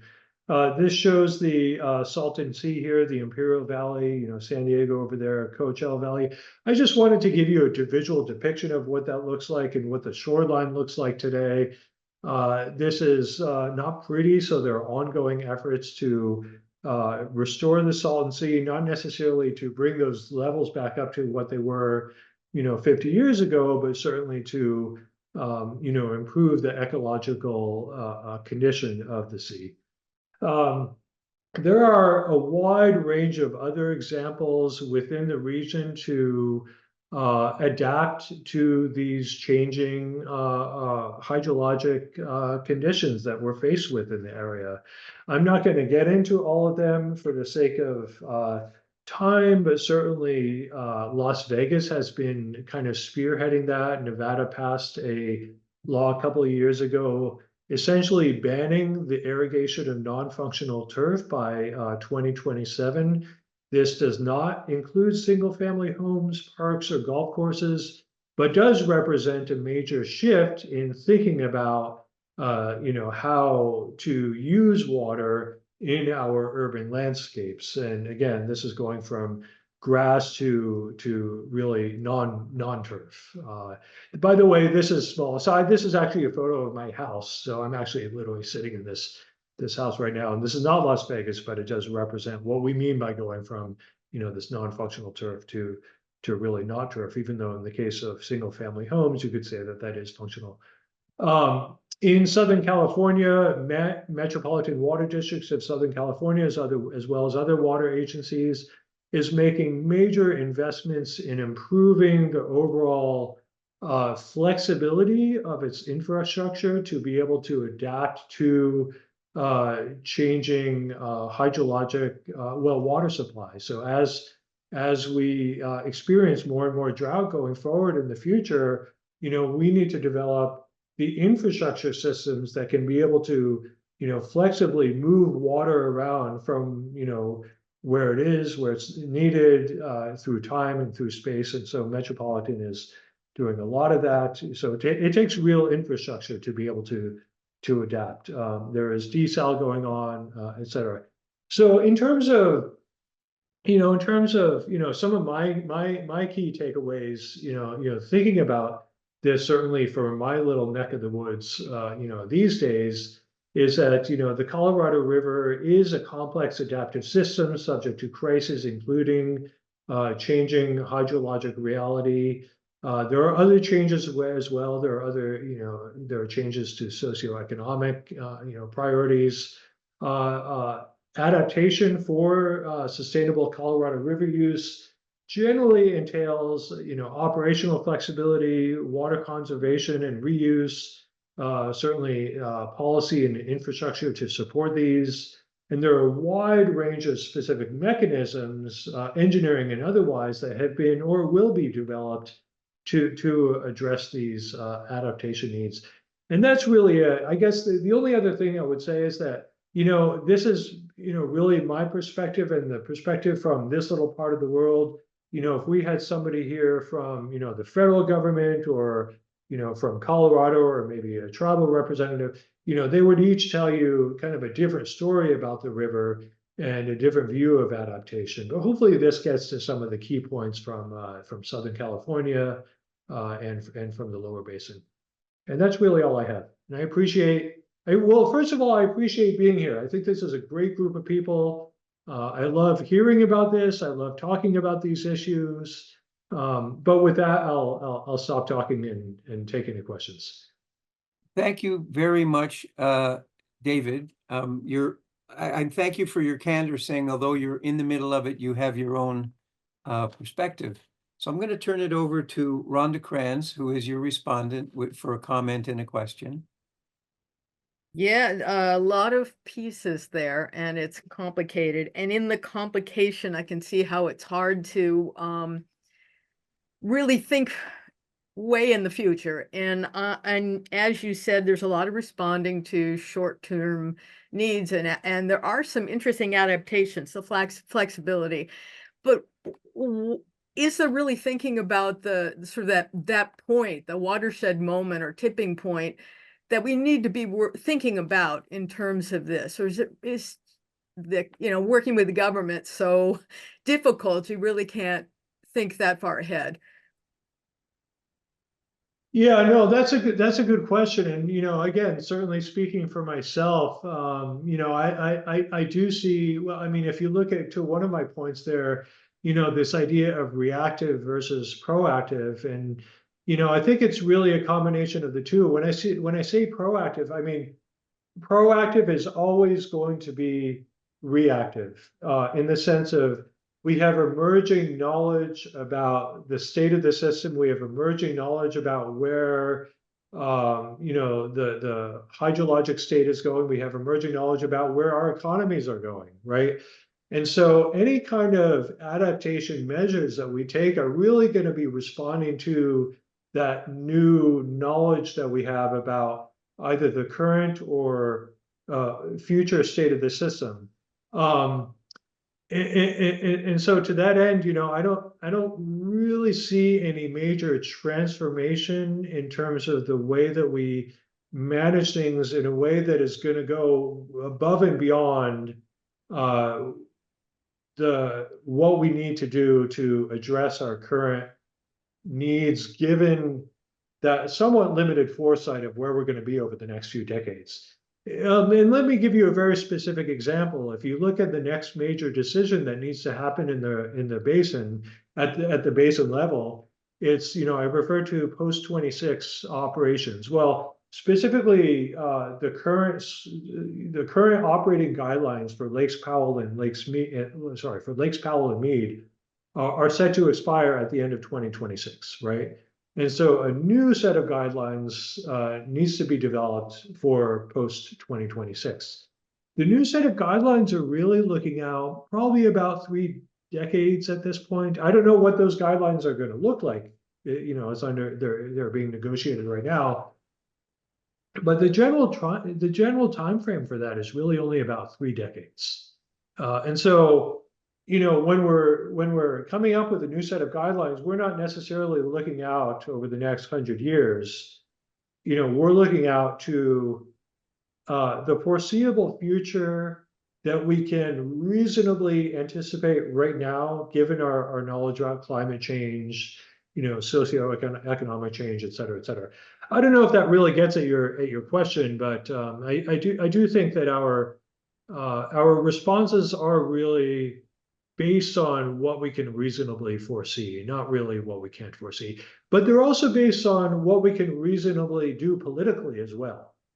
And there are some decisions that we can make that are politically palatable, and then there are some decisions that at this moment in time are not. Okay, thank you very Thank you. much. I think we can take a question from the chat. Mariana or Rhonda, if you see a question from the chat, we can do one, and then we'll move into the discussion that'll be open to questions to all speakers. Well, there was a specific question about documenting the consequences of lining of the canal streams and the groundwater recharge and downstream flow. Is there some more information on that? I can't speak to that. Rich brought me on. He has a little bit more experience than I do. I don't know if Rich, if you have any insight there in terms of documentation of that. Yeah, well, I think changes. there have been concerns about some of those canal lining projects, particularly as the ones that like the lining of the All-American Canal and how that would or does restrict groundwater recharge that would have gone into Mexico. So yes, those are things that are concerning to some and definitely that need to be considered. An interesting item on the Salton Sea is, part of the drought actions this year. They were looking at some conservation actions, but there was a concern that now they're in some of the canals. I guess they have found some threatened desert pupfish that are basically live in those canals now, and so that kind of threw a little monkey wrench into how we might implement conservation as part of the drought response. Okay, thank you for that, Rich. I think what we could do now, and I'm gonna need to rely heavily on Rhonda and Mariana here because I have to put my nose against the screen to read the chat. And, my nose is nothing really worthy of a lot of attention. So we could take questions to any of the speakers and from the chat, and that can then provoke a general discussion. But let's start with what you can spot in the chat.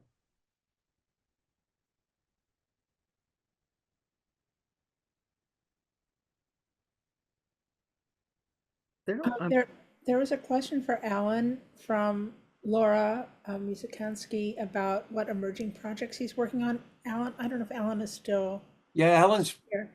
he's still here. In fact, on my screen, he's right beside you. Okay, well, Alan. Just look there to you your are, left Alan. and there he Okay, is. good on. Okay, great. Hi. Can you address that, please? Yeah, I didn't see the question in the chat because there's lots. There it is. Yeah, the U.S. Water Partnership. Thanks for that information. What are we currently working on? And nice to hear your voice virtually, sort of, Laura. We're maybe the most. I'm hesitating only because one of the things I'm most excited about has often also been the subject of a little critical reflection in the chat, which I welcome. But we have a global technical committee. We have a pretty complex organization. We have a group of countries who are our partner countries. We have a steering committee. We have a global technical committee comprised of subject matter experts sitting in universities and multilateral banks and things like that. They're talking about AI, and they're creating kind of an AI lab. But lest you worry that it's being it's just a lot of rah AI. It's looking at the combination of how it's looking at the question of how best to use AI in a water governance context. And that because that's not the question that most people are asking. They're just asking, how can we create beautiful pictures and generate documents. But as I was alluding to previously, you can use AI for a lot of stuff, and we're going to be able to use it. This is also the hard thing, is looking beyond the horizon of what we already know that it can do for a lot more stuff. And some kind of combination of ethical and technical guidance is needed to figure out how to use it in the best way possible. So we're creating a kind of a lab. It's not a resource lab yet. It's just a dialogue lab with the partners around that table. I find that very exciting because I think that, like it or not, it's here. It's kind of like, we couldn't stand in front of the internet and stop it from happening, or or Facebook. I mean, these things, they're happening, so we have to deal with them. So that's one thing that I'm really excited about. But then I'm also kind of on the other end of the spectrum, and I mentioned this a few times in my presentation, but I'm continuously excited and pleased by the work we're doing around gender and water management. There's a blog article on our website by the chair of our technical committee that kind of summarizes that and why it's important. And it's just something that I don't think is getting anywhere near enough attention. So that's just two examples. There's another question for Alan, if I. John has his Okay. hand up. Oh, I think we're going just chat, aren't we? First. First chat, but Well- we can put John in the queue right after this chat comment, right? Abdul Khan asks about, there's a US water partnership that does exist. Have there been attempts to try to work with them or explore working with them? It's a big hole. The US isn't involved. And the short answer is, I don't know. I'm looking at their website now. I just learned today about a global network of northern water partnerships that is quite invisible. So it wasn't a surprise that I didn't know, but it's actually managed out of Japan. That's a list of country partnerships that includes France and Germany and Japan, and they're water partnerships, but have apparently been relatively quiet. Well, I should say I just haven't seen them very much. And this, I'm looking live at the website now, so I'm learning on the job every day. The fact that there is such a U.S. water partnership is news to me. I will dive into it, find out more, and thank you for the tip. Okay, excellent. Thank you very much, Alan.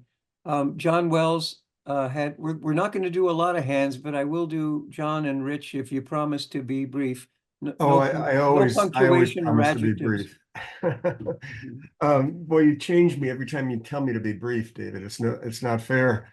I was, a couple of things with Myra's talk and the safe operating space diagram she put up there, and with my personal experience in Minnesota and with feds in Minnesota of people not really getting integrated water resources management. And even that is kind of an oxymoron with how do you separate land use from water? How do you separate energy from water, and ag and so on? I was just wondering, and Alan, you got me thinking about AI, which I probably have a very tiny understanding of, and maybe it doesn't apply. And I know there's issues with it that Teresa and others have mentioned, but could you use AI to help us understand opportunities for integrated water resources management and how various countries could do it, put in a positive way, not that they're missing opportunities, but that they have opportunities to seize that we're not thinking about, because we tend to narrow things and that we can get our arms around. And by doing that, we deal with what's immediately in our own mindsets and not what we need to do differently. I'm just wondering, like, using AI to, this is probably silly, but to rate how every nation is doing in integrating water resources management, and mainly to get us thinking about what the parameters are, not that AI can provide the answers. That's for Alan to start with, anyway. That's my short question. Should I try to respond to that now? Sure. Thank you, John. Great to get a question from you. Just a second.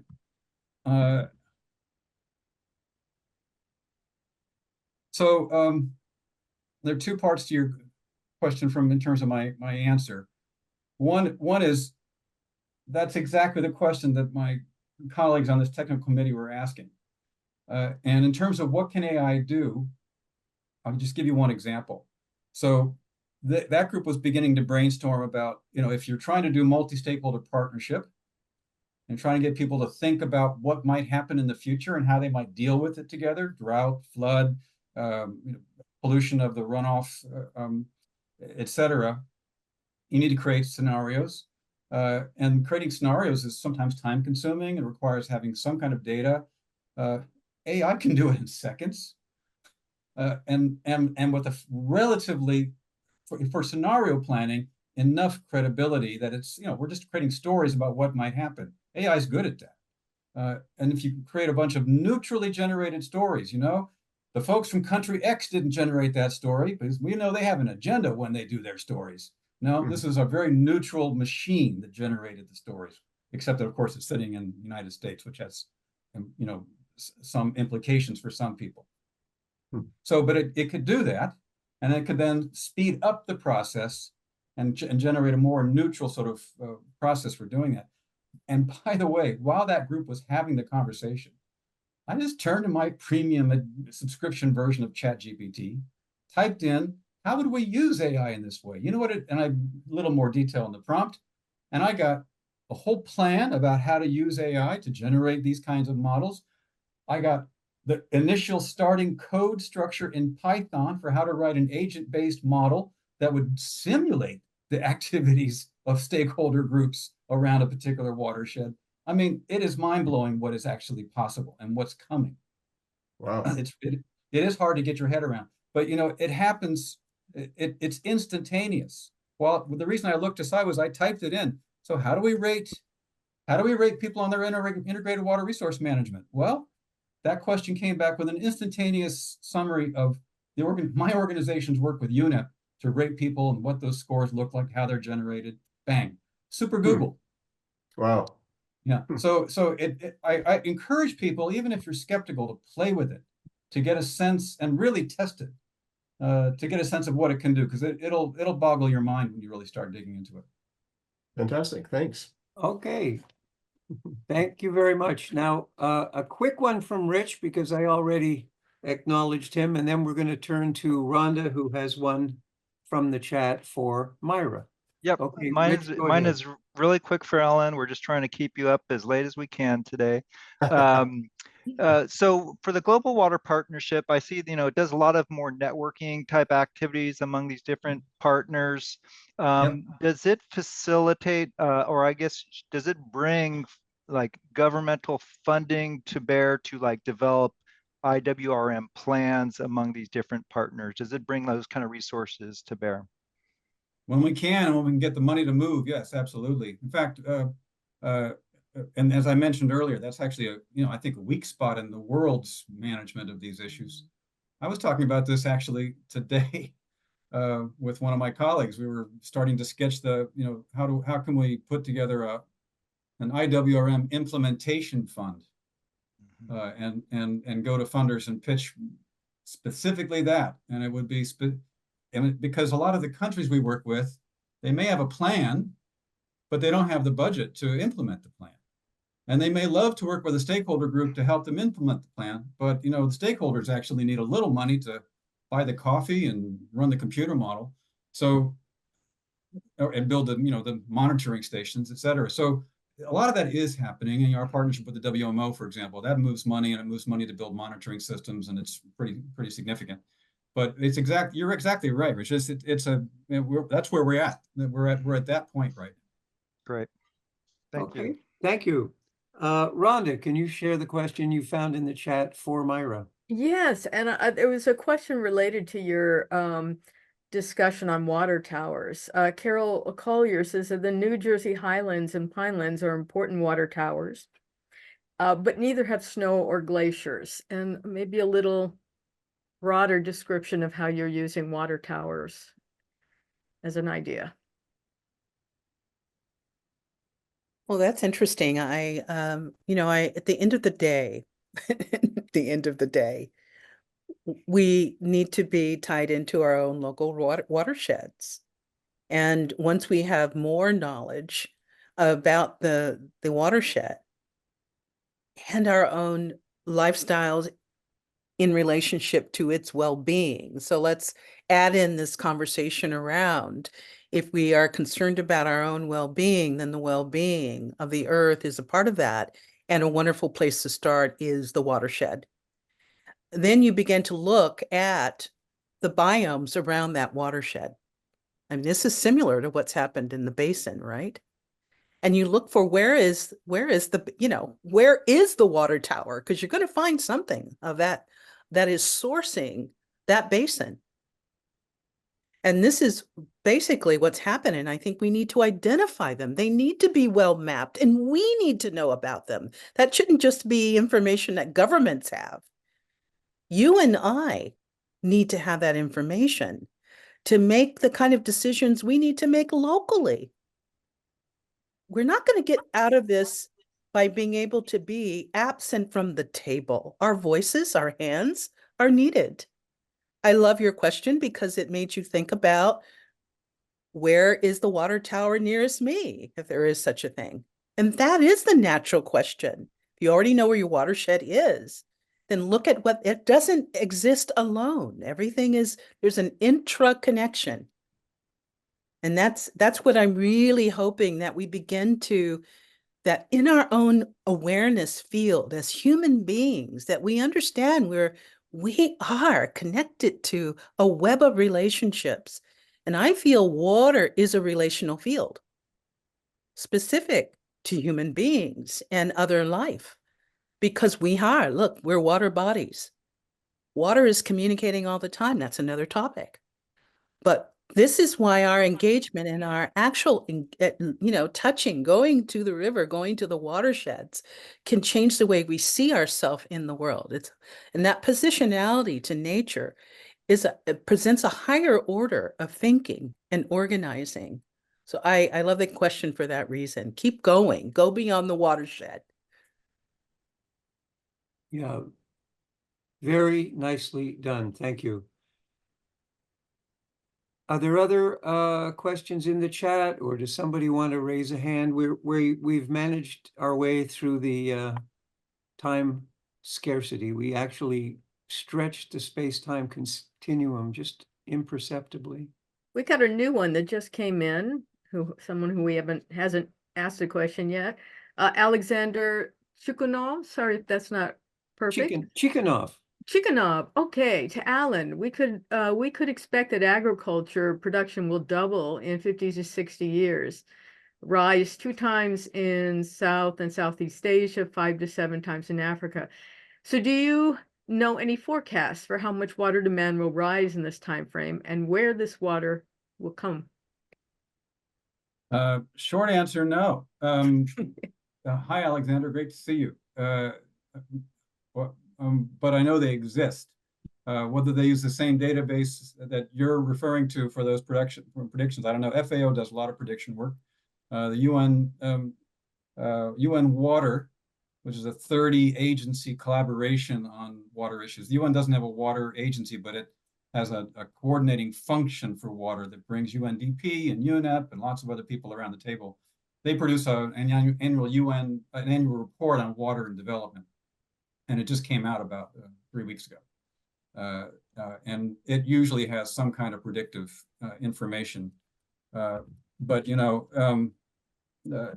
I don't keep that data in my head anymore. That's one of the impacts of Google and everything else. I've outsourced it. So I would recommend those reports. And that's the best I can give you right now, Alexander. Good to see you. Okay, thank you. Other questions, comments? Can I ask a question? Well, what's your name? Yes, please do. I had a question for Myra. I'm curious, as you've moved around water basins, Nile, Okavango, etc. And with this interesting, as I'm gathering, combination of technical competency and a sort of great listening to the heart of the matter, what do you see as common or not common about the way some of the stakeholder communities that work with these basins, what their qualities are? Are they all sort of the same? They all care about water and you could put them all in the same room and they'd get along well, or are they really radically different in their relationship to the water systems that they're interacting with from your perspective? I think what really stands out for me immediately is their sensitivity to the characteristics and issues related to local water systems that they're a part of. For one, they have language for things we don't have language for. And that I find to be, wow, being able to make distinctions because you know a thing and you're in relationship with it. Then when you step out, how to begin to interact. And this is something that I even discovered in Switzerland, high up in the Alps, that people living there, their well-being was very much related to the daily surveying of the territory, the water, the land, the cows, All that was wrapped up in how they thought their day was going and how well they were. There was no disconnect between the two. And this is what we find in traditional communities. They have information passed over time that is, it's scientific because it works. You continue doing it. You learn a language. And when I am with local communities, I realize how much I've lost. And I realize how much my grandmother had. She could stick out her tongue and know a week down the road what weather was coming. We have senses that are dull as, I don't know, a knife that can't cut what is the use of it, right? If it's a tool for that. We have capacities that are dull. And until you get into local communities, you don't know. So I go in with great humility. I mean, the listening is probably the most important thing I can do. And so we've lost language. And I track Oxford. Oxford has taken about 10,000 words out of the dictionary because they believe children don't need to know the names of flowers and certain plants and things, don't need to be in the dictionary anymore. So that's the biggest thing. They can talk about things we don't have language for. That sticks out for me. So I'm tracking language. But this was for all our ancestors. Go to Italy in the Salento and the Heel. Over 300 words for snow. Myra, is there language for woman who sleeps with tarantulas? I haven't found I'm that. still- Now, I'm I freaked did out with that wasn't spiders. intentional, okay? But that is exactly what happened. It was on a rod. I was in Nagarkot in Nepal, heading over the next day into Tibet. And I had come down. It was really cold. They had put hot water bottles in my bed. I got into my bed. It's warm, about to turn off the light. Over on the curtain rod is a tarantula. I just said to the tarantula, look, I'm not going to go all the way up the hill. It's super dark. It's cold. I know you're not going to eat me. And I'll be up at 3 a.m. to do practice. If you want to hang out with me, you do it. Literally talking like this out loud. I know this happened because there was a neighbor in the next room who heard and didn't sleep all night. I slept like a baby. I got up at 3. The tarantula was above me on the ceiling as opposed to the ceiling rod. I took my hand to give measure of how big it was, and it literally was as big as my hand. I was told in the morning at breakfast when I shared the story and learned that my roommate next door had diarrhea and didn't sleep all night, that these particular tarantulas do eat birds. And I just fell in love with them ever since. I guess I'm part of the crowd now. I'm family. Wow. We have a couple questions for David, but I have to say, Mira, that I woke Myra. up once to a tarantula on the top of the netting that was supposed to protect me from things, and it was right in there at the very top. So it is kind of fun when those things happen. They're surprising. But a question for David. How do you work with advocacy organizations to mobilize support for water conservation? I haven't really experienced much of that myself. That may happen at pay grades above me. Rich might be able to speak to that. I think those generally happen within the agencies themselves, the water agencies. So we represent multiple water agencies. So, Metropolitan would be doing that through their own, outreach efforts, Imperial Irrigation District, Las Vegas, or whoever. Okay. Mariana, did you have one that you saw? No, you had one you were going to ask. I did, but I see Teresa's had her hand up. She did have her hand up and then she put it back down, and we've been texting, and I was going to call on her right after I called. Why don't we go to Teresa next? Okay, Teresa, you have the floor. Hello, everybody. Sorry, we're on a not great broadband connection here, so I'm not on video. I have a question for Alan, I guess, and also for Myra, and also for everybody else. It's about systems and how we see systems, and let me begin by saying I have very, very great trepidations about AI. Not least of all because it actually comes out of a system that doesn't really see itself. Okay. So, and I have played with AI, so I have some experience of that, and I'm not impressed. However, I just wanted to point out that a system that creates the kind of situation that we're in, how can you possibly expect another system that system has created to actually solve the problems that you find yourself in? And that is one question.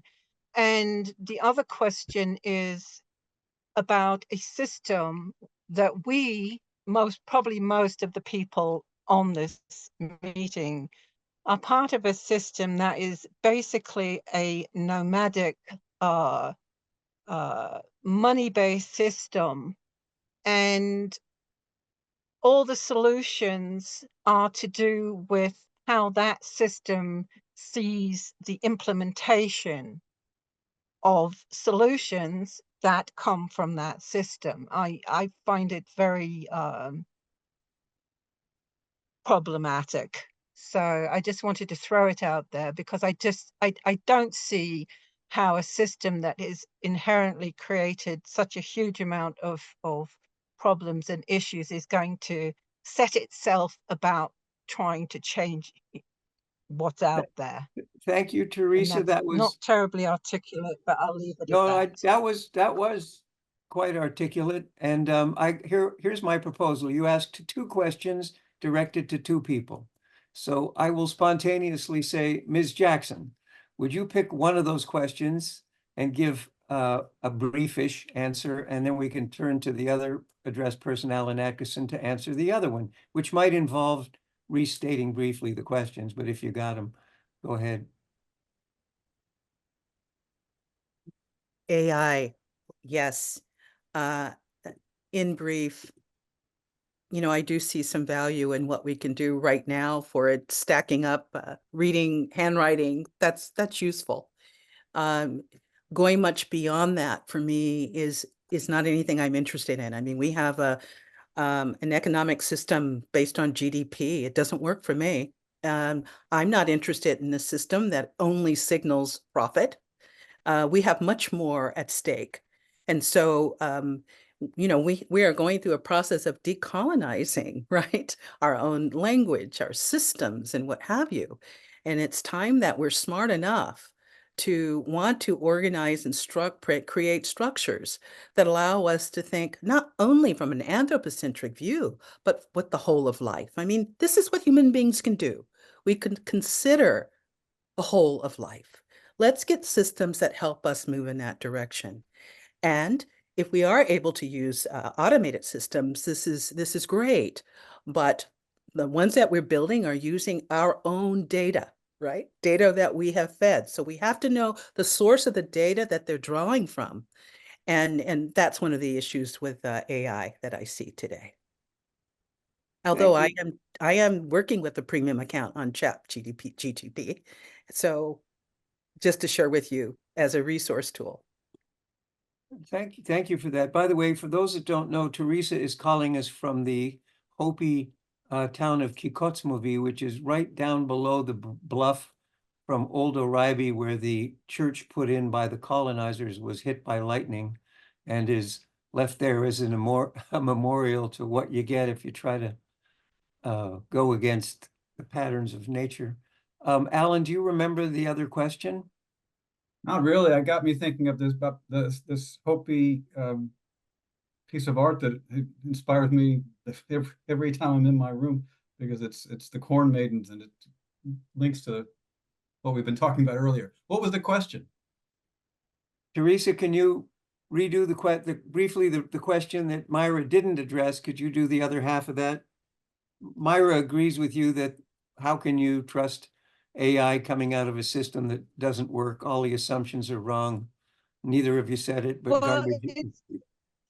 Go It's ahead. not about trusting per se. It's actually that it's exactly what Myra said, which is that everything that is in that AI data set comes from the system that has created all the problems. So basically, I mean, in a sense, Myra did answer the question, Yes, she but did. you You had another the other piece of thing it. is well, just an observation that, to be really, really honest, um, for me, AI is just another money-making enterprise with a lot of sizzle. And I guess that's where I stand on it. And I have messed around with it. And I can tell you, it cannot even find you 2 times in a row the correct flywheel bolt for your automobile that you're trying to fix 100 miles from the nearest city. So I'll just leave it at that, and move on. Thank you. Okay. All right. Thank you. We're actually a little bit into overtime, so we have to pay you time and a half for any remaining participation in this meeting. Does anyone have any summary question? If not, I will give some concluding comments and invitations and conclude. I do. I just wanted to read what Anupam wrote. Can you share your thoughts on how we might bring the value of sacredness and reverence towards the water cycle and water and the life it nourishes in our world obsessed with exploiting it as a resource? And I just think that's a thought that we could leave for all of us to consider.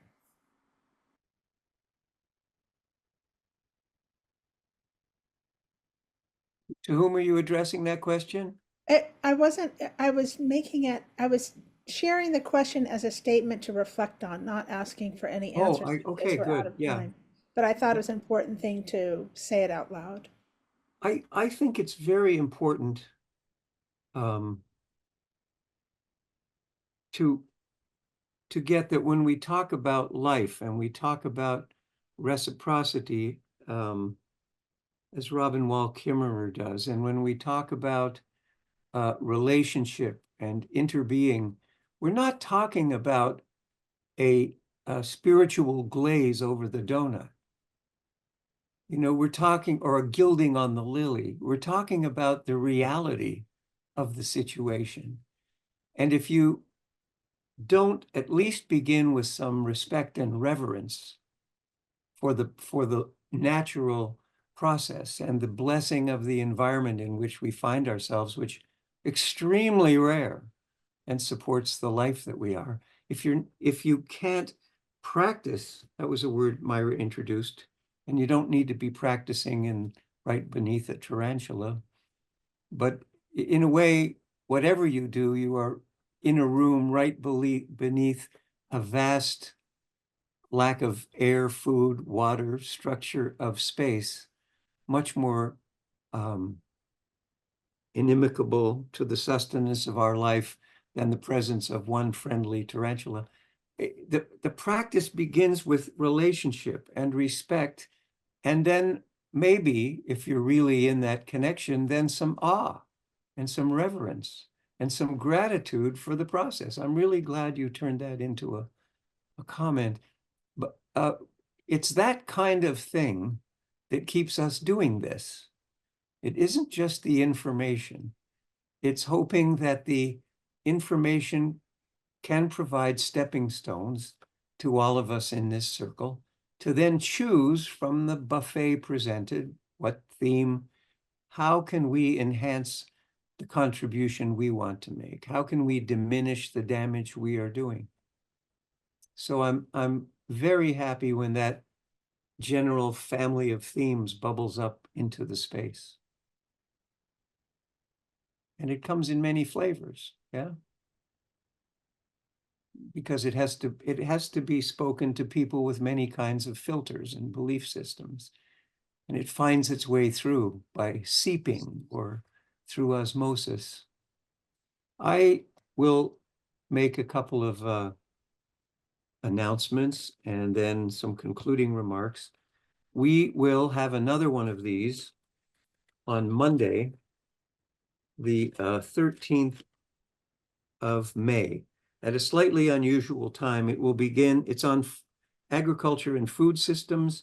It begins at 11 a.m. Eastern, and the Californians are going, what? 8 a.m. California? Yes, because we have a wonderful presentation coming from a friend of many on this call, Katerina Ani Sulistyowati in Bandung, Indonesia, on her experience of CSAs, and she's been given a scholarship for full boat PhD to allow her to share what she's learned and knows throughout Indonesia and internationally.